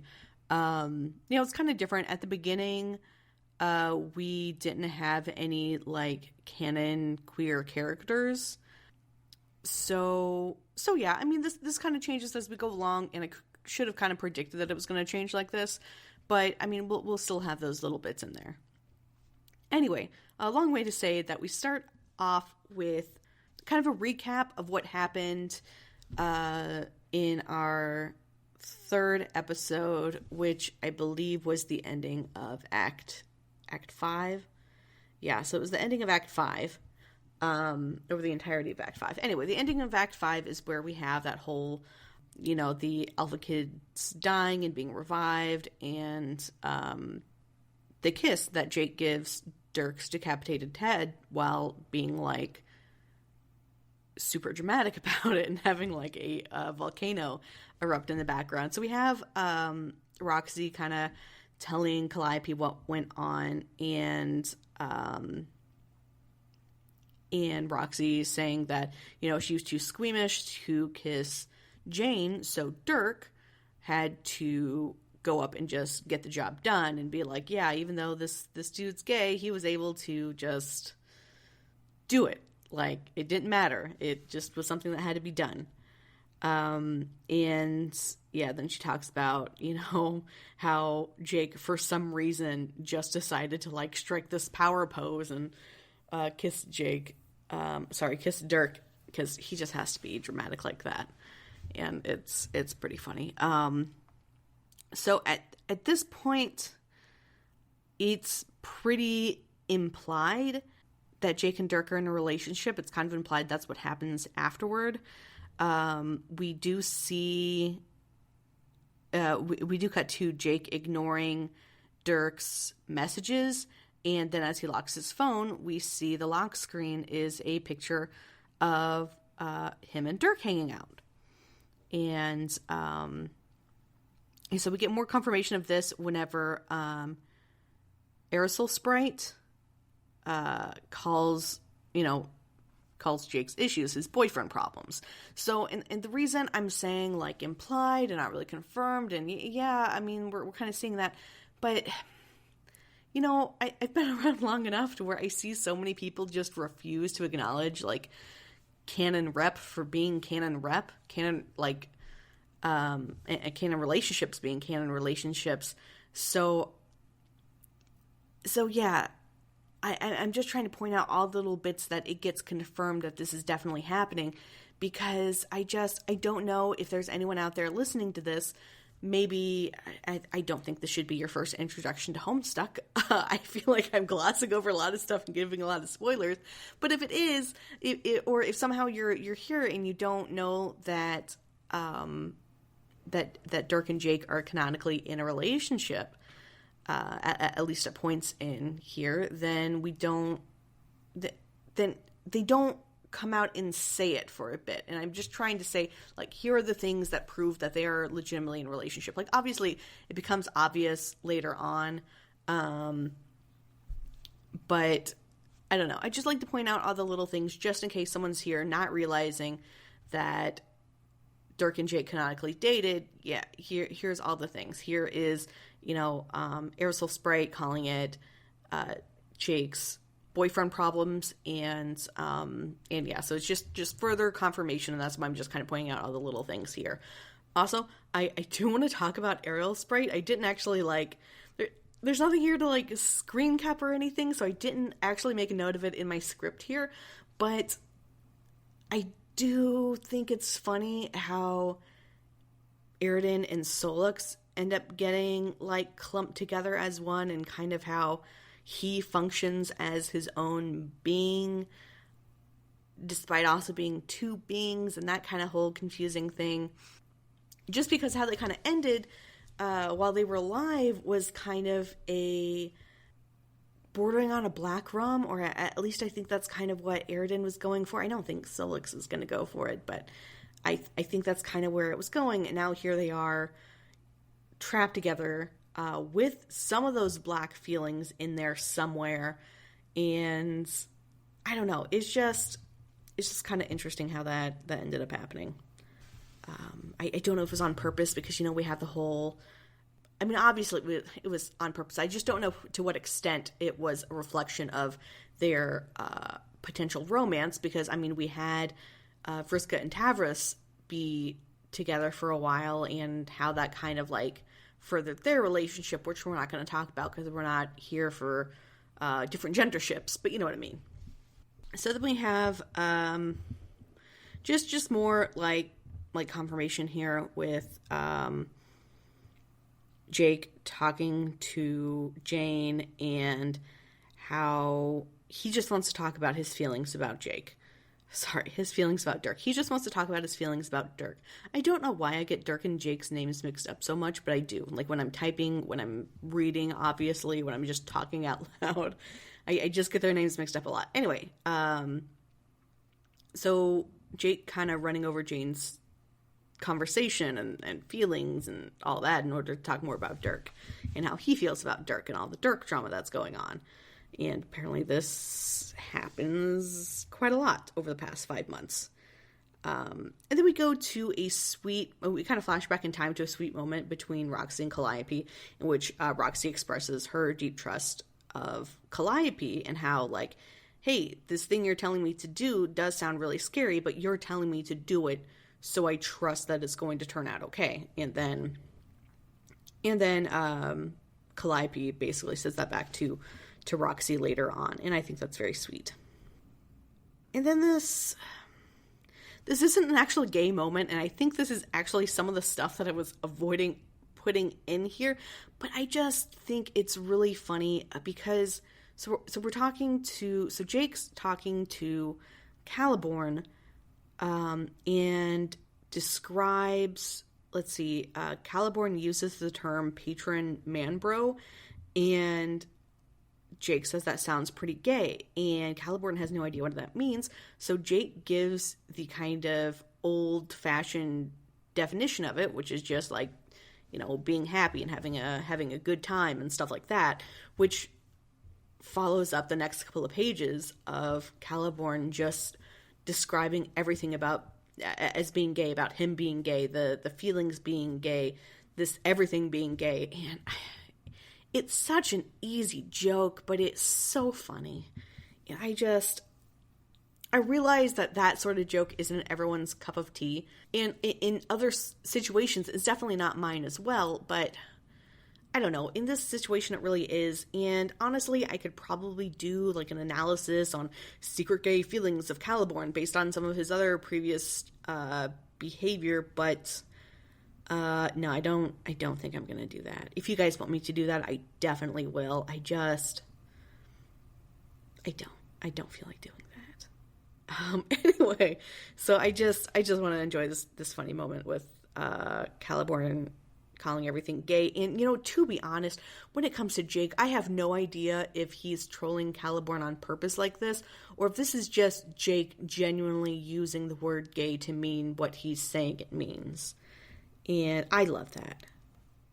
So then we get into trickster mode, which kind of reveals a lot more. So we're kind of having a lot more upfront conversations about things, whether trickster mode influenced or not. So we kind of go back to, I was talking earlier about how Roxy was feeling bad that she wasn't able to kiss Jane to revive her, and how Dirk was able to do it because he's so secure in his sexuality. It's no problem for him to kiss a girl because he knows it's like for a purpose, like there is a reason behind it. So yeah, how he was able to do that, and how Roxy wasn't able to do that, and the guilt she feels about it. And in trickster mode, where they're more honest about their feelings to a ridiculous extent, maybe not to a true extent, if that makes sense, how you can be honest about your feelings without being true about, I don't know. But like some underlying feelings are definitely revealed here in a lot of different ways. And I think one of those ways is when the best solution that Roxy and Jane found for Roxy's feelings of guilt was to say, well, you can kiss me a bunch now. We can just do all the kissing now. And that being the solution that they go to, I think is very interesting, and pretty gay solution to jump to. And obviously it's kind of for a hilarious intent, because they're going all out. They're going like just freaking crazy on this cherub candy. But I mean, again, like everything they're saying here has some hint of truth to it. So that's my take on that. So continuing with trickster mode is, like I was saying, the solution, the obvious solution to everyone, the most straightforward solution that everyone can see is that they all just need to get married. I mean, I say everyone, but I mean, obviously I'm excluding Dirk, who is immune to the juju. And, oh my god, I really don't like saying that word. Anyway, he's immune to the cherub candy. He's immune to the trickster effects. He, like, just physically appears like it, but he's not. And anyway, and how they should all get married, because that solves all the issues. Like, it solves the issue of Roxy liking Dirk. It solves the issue of Jane liking Jake, and it just solves everything. If they were to just all get married, it's no problem. And then also how Roxy also likes Jake. She likes Dirk more, I think, but she does also like Jake. And everyone can just get married, and everyone can just have babies, and it's all fine. And I get this is a great solution for like multi-shippers, and definitely there are polyamorous people out there. I vaguely consider myself one of them, but again, that's not the point of this. But anyway, like this is, everyone in a relationship getting married, and I would really like that to be a solution in a lot of, to someone to flip the script on the trope of there being a love triangle, is to just like, well, that's fine, we're all poly, it's okay. But these are some teenagers who I don't believe are poly. If you want to headcanon and ship them all together in a healthy polyamorous relationship, that's completely fine.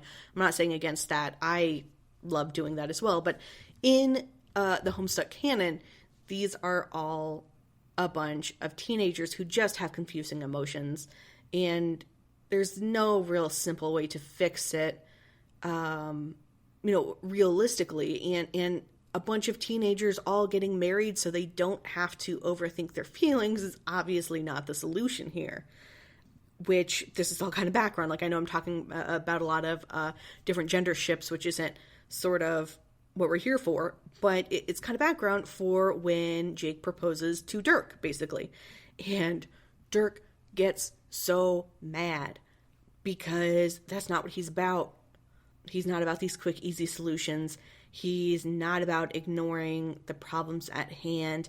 And, he calls Jake out and just says, like, listen, if you didn't like being with me anymore, if you even just wanted some space, if there was any issue, you should have talked to me about it instead of just ignoring me for days. And says, well, if you wanted out of the relationship or if you didn't, it doesn't really matter now because I'm just ending this because I'm tired of this. And the quick solution that you offered just proves that this is not something that either of us want. And I don't know, it's nice. I think whenever I'm done with reading back through Homestuck, I believe in my first episode I talked about some of the projects I was thinking about doing afterwards, kind of as a follow-up to Gaystuck. Kind of a continuation of Gaystuck, I guess, was kind of to go over the individual ships, whether I would just stick with the canon ones or talk about, like, a lot of the popular same-gender ships. And I think I would really like to do that, to talk about Dirk and Jake's relationship. I know there's a lot of discourse on that, and I've expressed some of my opinions on Twitter. But yeah, so I'm not going to talk about it a whole lot here because this is, again, just supposed to be for pointing out the gay moments and doing a little bit of analysis, mainly to show how the moments are gay, but it's not.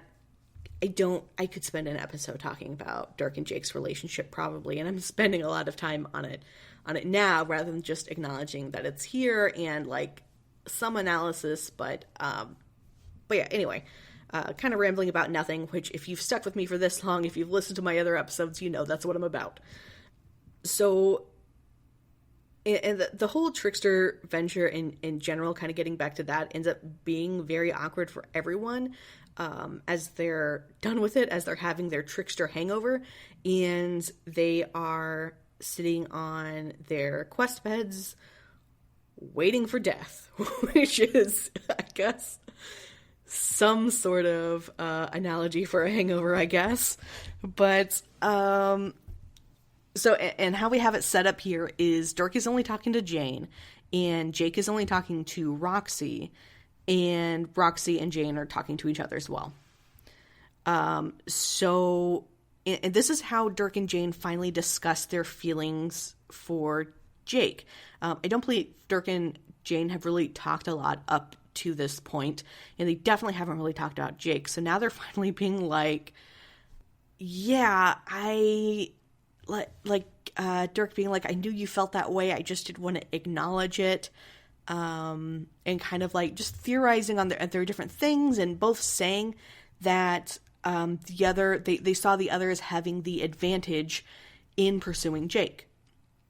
And again, this is a point where I could just talk about the Dirk-Jake ship and just go real deep into that, but instead I'm going to talk about how in this moment, so we haven't really dealt with, like, Dirk being gay hasn't been a thing. It hasn't been, like, I'm trying to figure out how I'm trying to say this, but it hasn't really been not like a plot point. It hasn't been, the only part of him being gay that's been relevant is his courtship of Jake. That's been kind of what plot elements have been revolved around. That's been like an area of conflict, is his courtship of Jake and how he goes about doing that. And it wasn't that he was gay doing that. It was just that he was doing that in a very weird way, while also there was someone else who also liked Jake. Is kind of what that revolved around. There's even been points, I'm pretty sure I've mentioned in a previous episode, where Roxy points out that he's gay. I think it's like the first time that like someone says that like he's gay, and he's like, yeah, so what? And that's the point. He says, yeah, so what? He's like, I'm from the future. We don't really need these terms anymore. Like, they're 400 years advanced of us. It's not really a thing anymore. And so him being gay has just been a fact. Like, that's just been part of his character. And yeah, so I just really find it interesting that now, post Trickster, when we're all getting down deep into it, we have like a really relatable gay moment with Dirk, where he says, the reason that he assumed Jane would have an advantage when it comes to pursuing Jake was because Jane is a girl and Dirk is a guy. And so obviously the girl would have the advantage when pursuing a boy. And I mean, that was just, I just love that we're finally exploring this, and just like, yeah, his sexuality hasn't really been a thing. It hasn't been at one point I remember Jane saying, oh, poor Dirk, he's going to be sad that he can't get with Jake because obviously Jake's straight, right?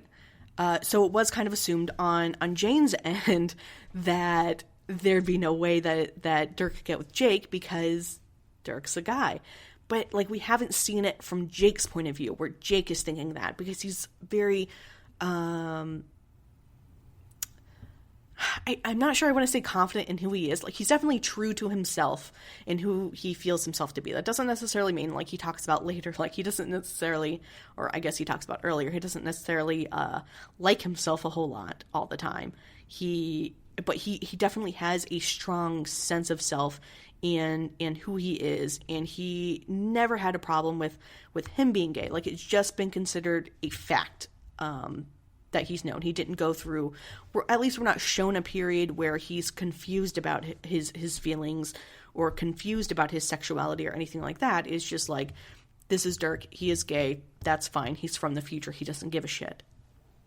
So the fact that he acknowledges that, like, there's this potential huge barrier between him and Jake because of gender and sexuality is like, that's, I don't know. I just really like that they added it in here. Because again, it's the first, like, as far as I know, Dirk is the only one who has a canon sexuality. Like, Dirk is gay. Dirk is a homosexual. Dirk only likes guys. That's it. I think later on, I'm not 100% sure about this, but I think I saw something about Word of God, Kanai is a lesbian, but I don't remember where I saw that. I saw it years ago. So, but as far as I remember, in the actual Homestuck canon, Dirk is the only one with a confirmed sexuality. So I do really like that. That we're finally talking about it. Like, here is our gay representation. And while he doesn't have any struggles with his sexuality, like, about, like, accepting his own identity, he does have relatable struggles. Like, it isn't all easy peasy, because, like, the person he likes might not be into him. Anyway, I've rambled on about the same point, saying the same things a couple of different times, but I just really, really like it. And then we kind of get a bit more about what Dirk being gay means for Roxy when she kind of confronts the way that she's been acting with Dirk and how she has been aggressively flirty and, you know, joking a lot about how they should get married and have babies and continue on the species and all that stuff, and how she's been doing that for so long, like, knowing that Dirk was 100% gay, that there was no way that he would return her feelings and all of this, and then that kind of came to a head in trickster mode whenever she kind of, like, nagged him into, like, them kissing to kind of bring him into trickster mode as well, and to pretend that everything was going to be hunky-dory and everyone would get married and it would all be fine, and kind of, you know, in trickster mode saying, like, listen, your sexuality does not matter here. What matters is that the easiest solution to all of our problems is if just we all get married, and you also enter into a different gender relationship with me, basically. And, like, they don't delve quite that deep into it, but, you know, Roxy has some guilt there about what she did and about how she's acted with Dirk in the past, and just kind of been, like, you know, putting aside that it doesn't matter that he would never return her feelings because he was gay, but she's still going to flirt anyway without really taking into mind whether he would feel uncomfortable about that. And now she's worried she pushed it over the line, and maybe he's just been slowly getting fed up with her all this time because of how she's been acting and how she feels, like, really, really bad about it. And she's taken some time to reflect on that. And then we have just a little tiny blip from Jake that I find really, really interesting. And I can't remember if we delve more into this later on in the series, but I'm looking forward to seeing if we do. Because this time I'm reading through Homestuck with a knowledge about aromanticism. I don't know if I knew about it before, or if I just, like, if I didn't know a lot about it, or if I didn't know about it at all. But Jake makes there's a really good case here for Jake actually being aromantic, like aromantic pansexual or something. Because he is talking about because he's talking with Roxy about how much she likes Dirk, how much she admires Dirk, and how much she loves Dirk. And Jake's like, I kind of feel jealous because you have such a passion for Dirk. You feel such strong feelings for him, and I never came close to feeling that strongly about him. And he says that he actually is worried that he won't ever be able to feel that strongly about anyone, like in a romantic sense. So again, this could be, teens just figuring themselves out. And again, I mentioned this earlier, but I believe I mentioned this earlier, but the fact that there's literally just they all only know each other. Literally, they don't know anyone else, really. So, Jane might, but basically no one else does. And Jake certainly doesn't. Jake certainly only knows his 3 friends. So, it could just be there's been no opportunities for him to really develop those strong feelings for anyone. And again, they are just 16. So it could definitely just be that. But definitely there's no way we can overlook the fact that this is high key pointing at the possibility of Jake being aromantic. And I definitely support if anyone headcanons him that way. I support anyone's headcanons, whatever. But specifically, in this case, there is some context here because he's specifically saying that he doesn't know he'll ever feel that way about anyone as Roxy feels about Dirk. And okay, so this isn't actually a gay moment, but I feel like it's kind of foreshadowing because Roxy's talking to Jake about how she lost the ring that was making her invisible, and how whenever she saw it, she had this really sappy thought that she would love to give this ring to the person she wanted to marry one day. And the reason I'm bringing this up here, even though in this conversation, Roxy is specifically saying this in context of one day marrying a dude, I'm pretty sure, if I'm remembering correctly, that at the end of Homestuck, Roxy gives a ring, if not this ring, I really can't remember. I can't remember so much about Homestuck. But I'm pretty sure Roxy gives a ring to Calliope, which already had symbolism there. But now on top of the fact that she's saying this about wanting to give a ring to the person she wants to marry, that being brought up, as a thing, it's being established here as a thing. And then later on that happens.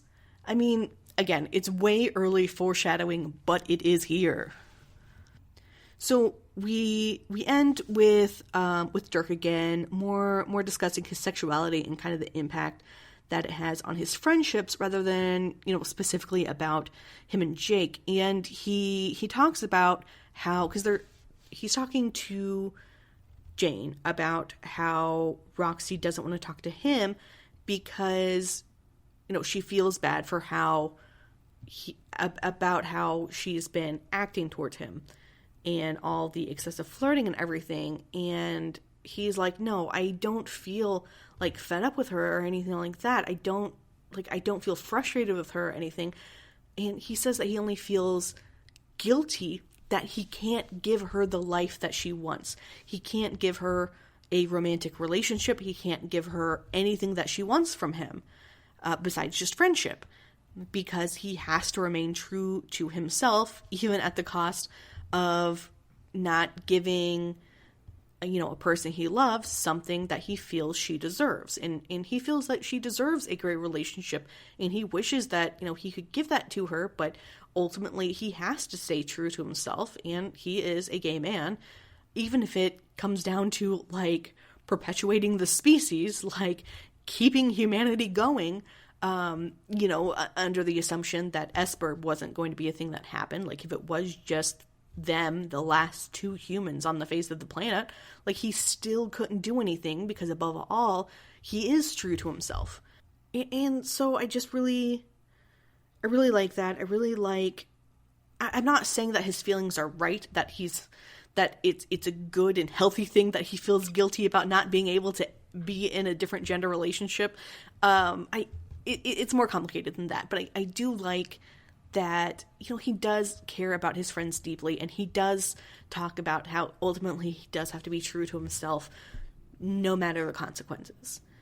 And he does really love Roxy, just not in the way that she wishes he could. Hey everyone, welcome to Jax Does Homestuck, Gaystuck edition. This is episode 7. And this is where I'm going over, yet another part of Act 6. So we start out with some Dave and Karkat, and there are probably a couple different examples I could have used here, because it's really just showing that over the past year, since we last looked in on them, they got closer. And they're pretty good friends now. So what we have here is Karkat asking Dave for reassurance that they'll still be buds whenever they meet up with, the other kids, either, both the new alpha kids and John and Jade. Because, Dave was best buds with John, and there's going to be so many other people, and will he really still want Karkat to stick around?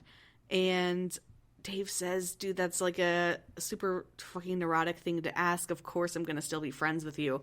And I feel like this is a good callback to one of the first moments I called out for being gay with Karkat, when he was seeking reassurance from Solix that they were still friends, even though they got into an argument, and he played it off as a joke then, but this just reinforces that it definitely wasn't a joke, that Karkat's very insecure and is constantly afraid of losing his friends, because he has a lot of hatred for himself, and he's just sure that they're going to get tired of how he acts, or they're just going to have better friends. So that's really why I chose this moment specifically, because I thought it was a nice parallel. But there are a couple of others that just kind of show that, Dave and Karkat got closer during their trip. Then there's a small moment between Mina and Arania, in which Arania makes a fish pun and Mina absolutely, completely appreciates. And that's like 90% of the Mina and Arania stuff I bring up is just Arania making fish puns almost against her will, and Mina loving it. But it's just, that's the perfect example of how gay they are. Arena is trying to be serious and everything, and maybe even admonishing Mina at some points in time, and she still slips into fish puns, and, Mina knows what's going on and just appreciates it. So then we go back to Dave and Karkat, and I think it's really funny that they got so close to each other that, while Dave is supporting, emotionally supporting Karkat, who is trying to support Terezi, Karkat, throws an absolute fit, and Dave says that he just won the Karkat tantrum bingo. And I don't know, I think I mostly grabbed this one because it was funny, but I also think it's kind of a good moment between them that yeah, they're good buds now, but, I mean, it's Dave. Of course, he's still ragging on Karkat about stuff, and just kind of the image that he does actually have this bingo made up at some point. Whether he made it before now, at this moment, he definitely is going to seriously make a Karkat bingo. And speaking of Terezi, we get kind of more of her thought process, and some of what's led her down this dark path, and part of it is just her immense regret, I guess, over killing Vriska, and just her worry that it wasn't the right thing to do. And just this whole time she's just been obsessing about Vriska, and about, like, yeah, she used to be really close to Vriska, and now she has to deal with the fact that she killed, one of her really good friends. And yeah, it's just fantastic. I mean, it's not fantastic that Terezi killed Vriska and is now, like, feeling really bad about it, but just kind of that insight to, because for a while it was, like, pretty cut and dry. Like, Terezi was done with Vriska. Vriska had just kept doing too many bad things, and Terezi finally put her foot down. But, I mean, she's still racked with guilt 3 years later. And I guess this is just kind of, like, going through all of, like, the insecurity of everyone on the Meteor, because Rose is still dealing with her drinking problem and is currently drunk while they're, like, getting ready to be done with their whole trip. And so Kanaya's getting, like, really frustrated with her, and Rose finally, like, gets it, finally realizes, like, how annoying she's being and how annoyed Kanaya is, and she asks Kanaya if she's going to break up with her, which Kanaya then has, like, the most frustrated face and just screams no. Like, this is not the problem we're having. It's like, I'm going to help you work through this problem. This isn't the end of everything, but, like, no, stop being so insecure about this and focus on the main issue here that we're trying to deal with. So back to Mina and Arania. Mina is talking about how much closer she's gotten with Arania, partially because of Vriska's influence, and just how Arania has become more morally ambiguous and more open to doing bad things in order to get the right thing done. Like, in order to do what needs to be done, sometimes you need to do bad things, is the sort of logic that Arania is starting to come into, and Mina is loving it, and also admits that she absolutely loves listening to Arania's stories, even if she would never admit that to Arania. So then we're going to John, who was bored and alone on a planet, and he's watching that Nick Cage movie, and he, in a very straight fashion, has absolute, like, heart eyes and a three mouth, like a cute little cat mouth thing, like watching Nick Cage do his thing, which is a very, very straight thing for John to do. So then we have Dave alone, and he's monologuing about himself. He's in his old room that he hasn't seen in 3 years, and he's thinking about, just bringing up a bunch of different memories, and he keeps thinking about how he wants to talk to Karkat about these memories. So he sees one thing, is like, oh yeah, I think Karkat mentioned something about that. I should talk to him about it. But then he's like, nah, I probably annoyed him enough over the past few years. He's probably kind of tired of me by now and could use a break. And, like, it's not said in a super self-depreciating tone, but it's still like, you guys, stop being insecure about this. Just talk to each other. And yeah, and so he's just like, nah, I'll leave him alone for now. I probably messed with him enough over the past couple of years, but he still, keeps thinking about Karkat and talking about Karkat, to where it's like, he's rediscovering his sick beats and how, he was, making music on the Meteor too, and how Karkat claimed to hate it, but he definitely saw Karkat tapping his foot. And it's just, like, little subtle things like this that I just love about their relationship. And in this moment when Dave isn't being gay about Karkat, he's being gay about John, because Jade comes on the tail end of John being there. So John gets away, Jade appears, Grimbark Jade appears, and says that no, she can definitely smell that John was just here. And Dave's like, no, that's just my John perfume, that, I just feel really comforted by the smell of John being around here. Which I know that he's just, like, lying very poorly in order to, just lie to Jade and protect John, but it's still very funny that the lie he goes to is how comforted he feels by the scent of John being around him. So, not gay at all. And then we go back to kind of Karkat's influence on Dave, because Dave's getting frustrated with, his quest and with Jade and with kind of everything that's going on, and he goes into this like shouty, like he should just start shouting about it and like using like fucking ridiculous words to talk about it. And then Jade's like, dude, you've been spending way too much time with Karkat. And Dave's like, I need help. He's like, I have a problem. I've been around Karkat too much, and it's just taking on his mannerisms, and that's great.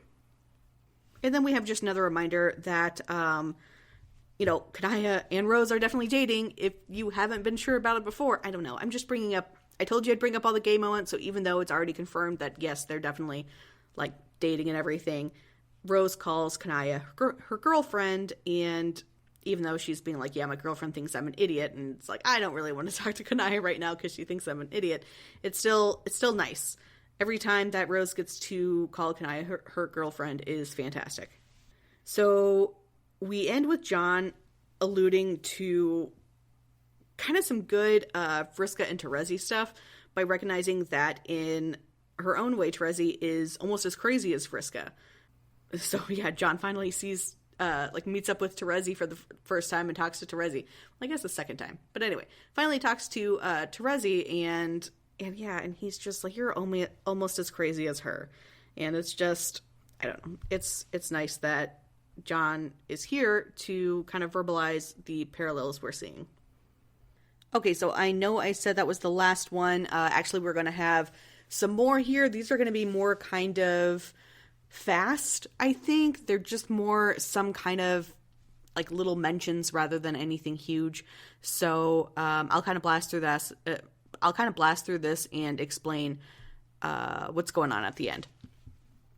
Oh wait, so then we have it's the last sweet moment between Mina and Arania. Arania is about to head off to her big plan to be relevant, and Mina is sad that she'll be left alone, and is like, well, I mean, you didn't think about me, like, you're going to leave me alone. And so they say they're going to miss each other, and then Arania leaves. And then we have a little bit more of Arania kind of flirting with Roxy. Roxy insults her quite extensively. And Arania's like, I don't really hate you, but man, if I did, that would have swept me off my feet. So that's always funny. And then we have Brain Ghost Dirk, who is made real by Jake's belief and is defending his boyfriend. So I guess, like, I know that they broke it off in trickster mode, or Dirk broke it off with him in trickster mode, but I guess they're still a thing, maybe. And then we switch over to Dave and Karkat, where Dave is trying to figure out what's going on. He sees something has happened to Jade, so he asks what happened to Jade, and then he like immediately jumps to, is Karkat okay? And that's like it. And then we get kind of the beginnings of Mina and Vriska, where Vriska's kind of complaining about everything that happened and how ridiculous some things were and how ridiculous Arania's plan is. But then Mina says that she's glad that things happened the way it did because, you know, if it didn't, she wouldn't have been able to meet Vriska. And then a really sad part where, I mean, a lot of this is sad, like getting here towards this part. I mean, I'm sure you guys remember where everything's going to shit and everyone's dying. So Rose is dying and she's thinking about how she watched Kanaya die and how she regrets that she never got to tell her that she loved her. And that's very sad. Which kind of, we switch to a more silly moment where John is thinking about Dave. Like, I think he's being told to go talk to Dave. And he conjures an image of Dave in his head. And it's Dave taking, like, one of his ridiculously ironic selfies where he's kind of, like, lounging, laying down. And it's like, of all the images, John, you come up with that one? Like, that is just... You're ridiculous, John. And very gay for Dave. And then more of Mina and Vriska flirting, where Vriska's, you know, talking some more, and Mina calls her cute, and just kind of playful like that. I told you we were doing kind of like a fast shot through the rest of these. There's not really a whole lot to say about a lot of this. And then John calls Karkat his favorite troll and makes sure Kanai promises to take care of him. And I just love how, like, sweet John finds, like, all the trolls and is like, oh yeah, Karkat, even if you're all, like, angry all the time, you're always my favorite. And then he thinks it's super cute. Like, he sees Dave being close buddies with the mayor, and he's like, oh yeah, that's just super cute. And I hope that you guys stay friends. And I don't know, just John calling something Dave is doing cute is pretty gay to me. And so then the real end is with Mina and Vriska finally officially getting together by, making out in some dream bubble field. Hello and welcome to this, our sort of final episode of Jax Does Homestuck Gaystuck Edition. I am Jax, or Jackie. Okay, so we start out with the reset. John went back and changed everything, and so now we get to see relationships develop. So first up is Dave and Karkat, and they get a lot closer. We see them holding hands and cuddling on the couch and just being super adorable. And we see Kanaya and Rose become cute and close like they did before, but this time without Rose's drinking problems getting in the way. And since Vriska is alive, she and Terezi have a chance to get together and hang out and get closer and just act super gay together and watch Dave and Karkat be ridiculous and cute together.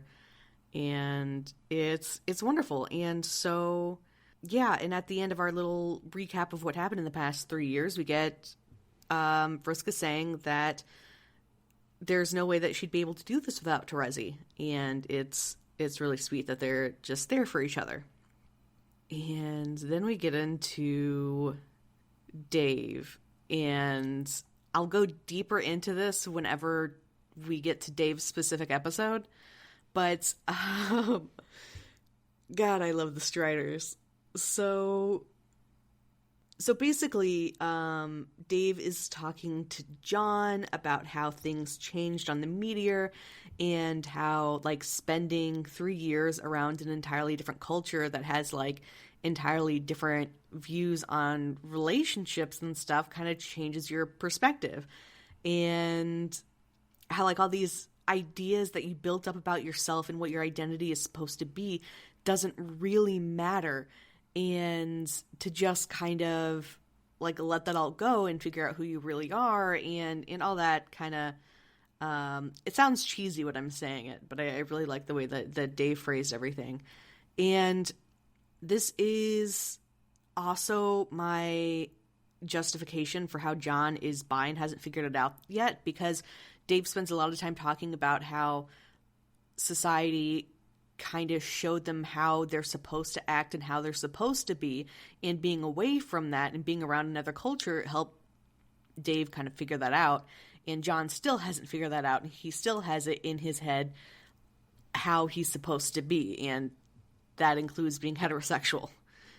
And I mean, Dave ends up giving John, and we give John a lot of shit about being very clueless, but I mean, John really picks up what Dave's actually putting down here. Like, not the whole society thing, like, he's completely overlooking that, but he's reading between the lines instead of the actual lines, and figuring out that that Dave likes boys now, as he puts it, and is like, wait, the only boy that makes sense here is Karkat. Are you and Karkat dating? Is basically what happens, and Dave's just like, different topic. This doesn't matter. So yeah, John puts it together, and Dave worries about him not being able to put it together, but he totally does. And whether he's, like, fully accepted that or not is entirely different. But, and then we have John just insisting that he's not a homosexual, and Dave's like, that's such a weird way to put it. And John's like, how else do you phrase it when that's how you are? But, yeah, so I do go more into this on John's episode, but yeah, like, just framing it as, like, this is what I am not versus this is what I don't know. It's he's just so focused on that part of his identity of what he is not, for sure, definitely. And yeah. But then we can go back to ragging on John for being clueless because he completely forgot that Karkat hit on him whenever they first started talking, or whenever Karkat first started talking to him. And so Karkat gets really kind of awkward about it, like, yeah, so I'm totally over it. I'm totally over it. Totally over it. And Dave's like, if you were totally over it, this wouldn't be the first thing you said to him seeing him after 3 years. And you wouldn't keep saying how over it you are.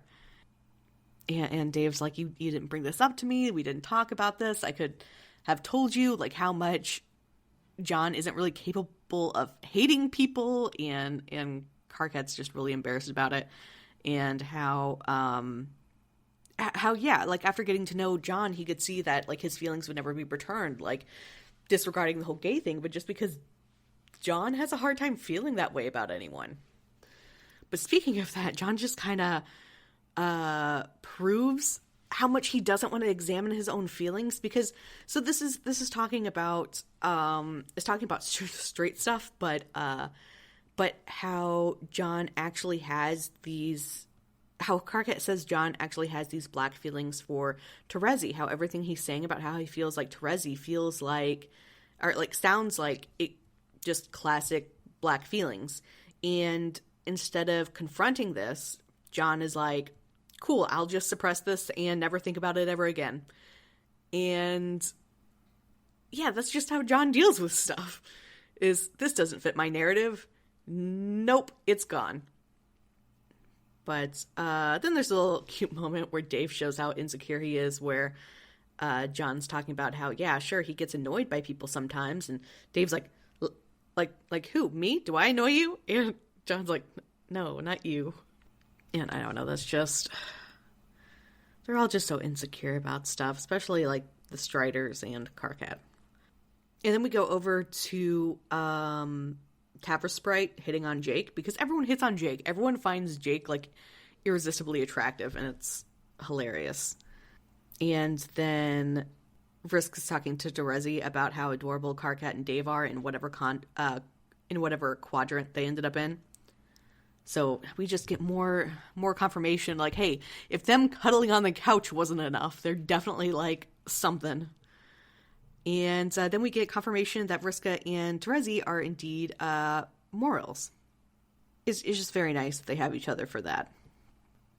And this is really sweet. So Dave talks about how he was watching a lot of rom-coms, like, basically strictly because Karkat liked them. And it's just like, we know Dave doesn't really care about rom-coms and he hates Dane Cook, but he was watching them because Karkat liked to watch them, and that's sweet.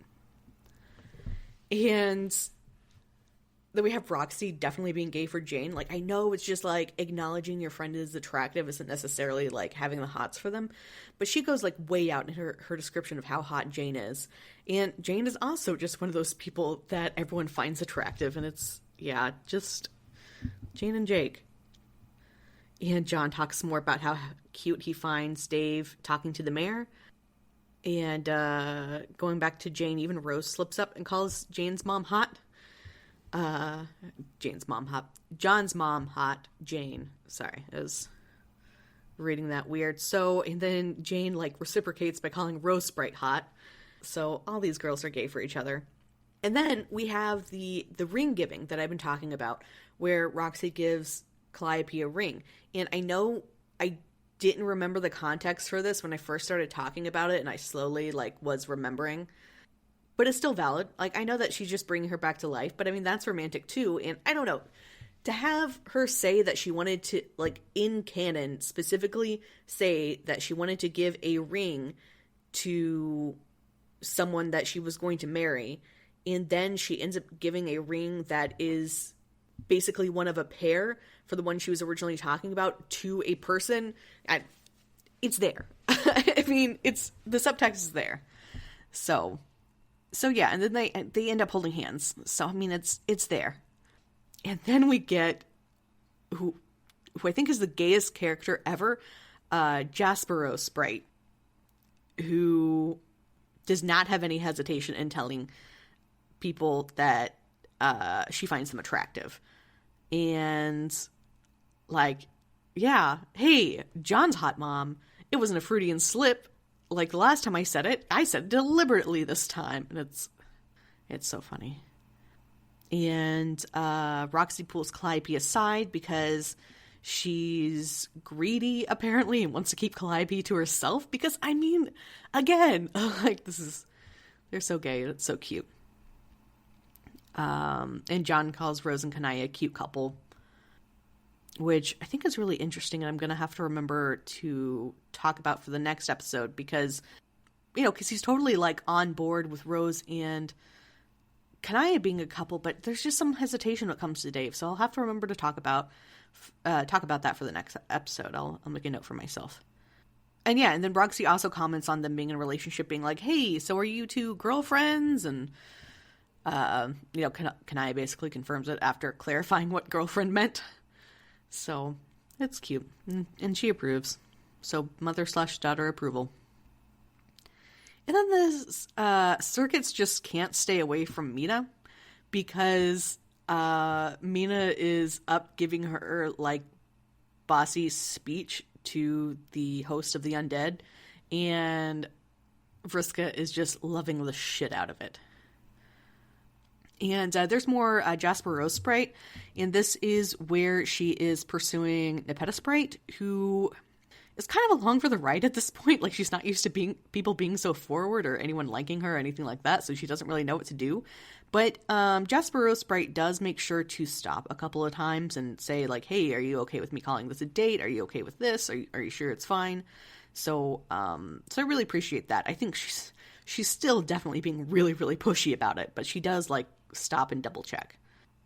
And then Nepeta Sprite ends up merging with Dave Sprite, and Dave Peta Sprite is surprised to find that the Dave Sprite side isn't conflicted about the feelings for Karkat that Nepeta Sprite side has. And I'm like, yeah, it's really weird that you're not conflicted about that. And then we go to Dave and Dirk talking, and Dave finds out that Dirk and Jake dated, and I feel like this is a really big moment for Dave, because he's kind of surprised by this, and it feels like it helped him put some pieces together and, like, really think about it, but he's afraid of getting too personal, so he backs off. But later he basically ends up asking, like, hey, how did you come out to your friends? Like, I don't know what to do. How did you come out? And yeah, and I really wish we got that conversation, but I definitely understand why we didn't. So yeah, that was such a good moment, and I can't wait to talk about it more. And then we have the classic someone pouring their heart out to someone who isn't, like, able to hear them for whatever reason. So we have Terezi pouring her heart out to Vriska about how much she's going to miss her and doesn't want to let her go. And it's so sweet and sad, which is even better because the next gay moment we have is Alt Terezi and Vriska meeting up with each other in the afterlife and holding hands and watching everything happen, and it's great. And just a little quick aside where Karkat's doing his thing and just hopes that Dave's okay. And then we get to the end. We get to the final sequence. And yeah, so we get to see snapshots on how everyone is doing. Karkat and Dave are together hanging out. Dirk and Jake are also hanging out. Kanaya and Rose are together. And it's in the image. I actually bought the print of this. So, because just a couple of gay girls looking up at the sky that says, thanks for playing. And then we also see Roxy and Calliope are together. And they're hanging out together. And yeah, it's just some more snapshots or Snapchats, about everyone hanging out. So we got some more of Dirk and Jake, a couple more of those. And then we have freaking John making out with his Nicolas Cage poster. And John hanging out with Dave, and then John and his fucking Matthew McConaughey. It's ridiculous. But then we have Rose and Kanaya getting married, which is very sweet, and I love that was able to happen. They're so very cute, and they're raising little baby grubs together. And yeah, and then we Our last gay moment is Roxy and Calliope hanging out with Roxy on her throne, and Calliope hanging out with her. And yeah, it's all very cute. I really, really like it. There was just so much gay at the end here, and it's great because we got to see, maybe not like what the canonical relationship is like. Like, sure, these could be just hanging around, but I mean, the implied relationships. So yeah, that was the end of Homestuck. I finished rereading it. Thank you to Dami for composing the theme song and editing the episode. You can find more of her work at soundcloud.com/dominothief. Shout out to our Fakest Fan tier supporters, Danny the Spoon Lord and Tezrak. You can become a supporter and receive early episodes and bonus content for as little as $1 a month over at ko-fi.com/jaxyax, or simply give a one-time tip. For information on and links to my other projects, head over to jaxyax.com. Thanks again for listening.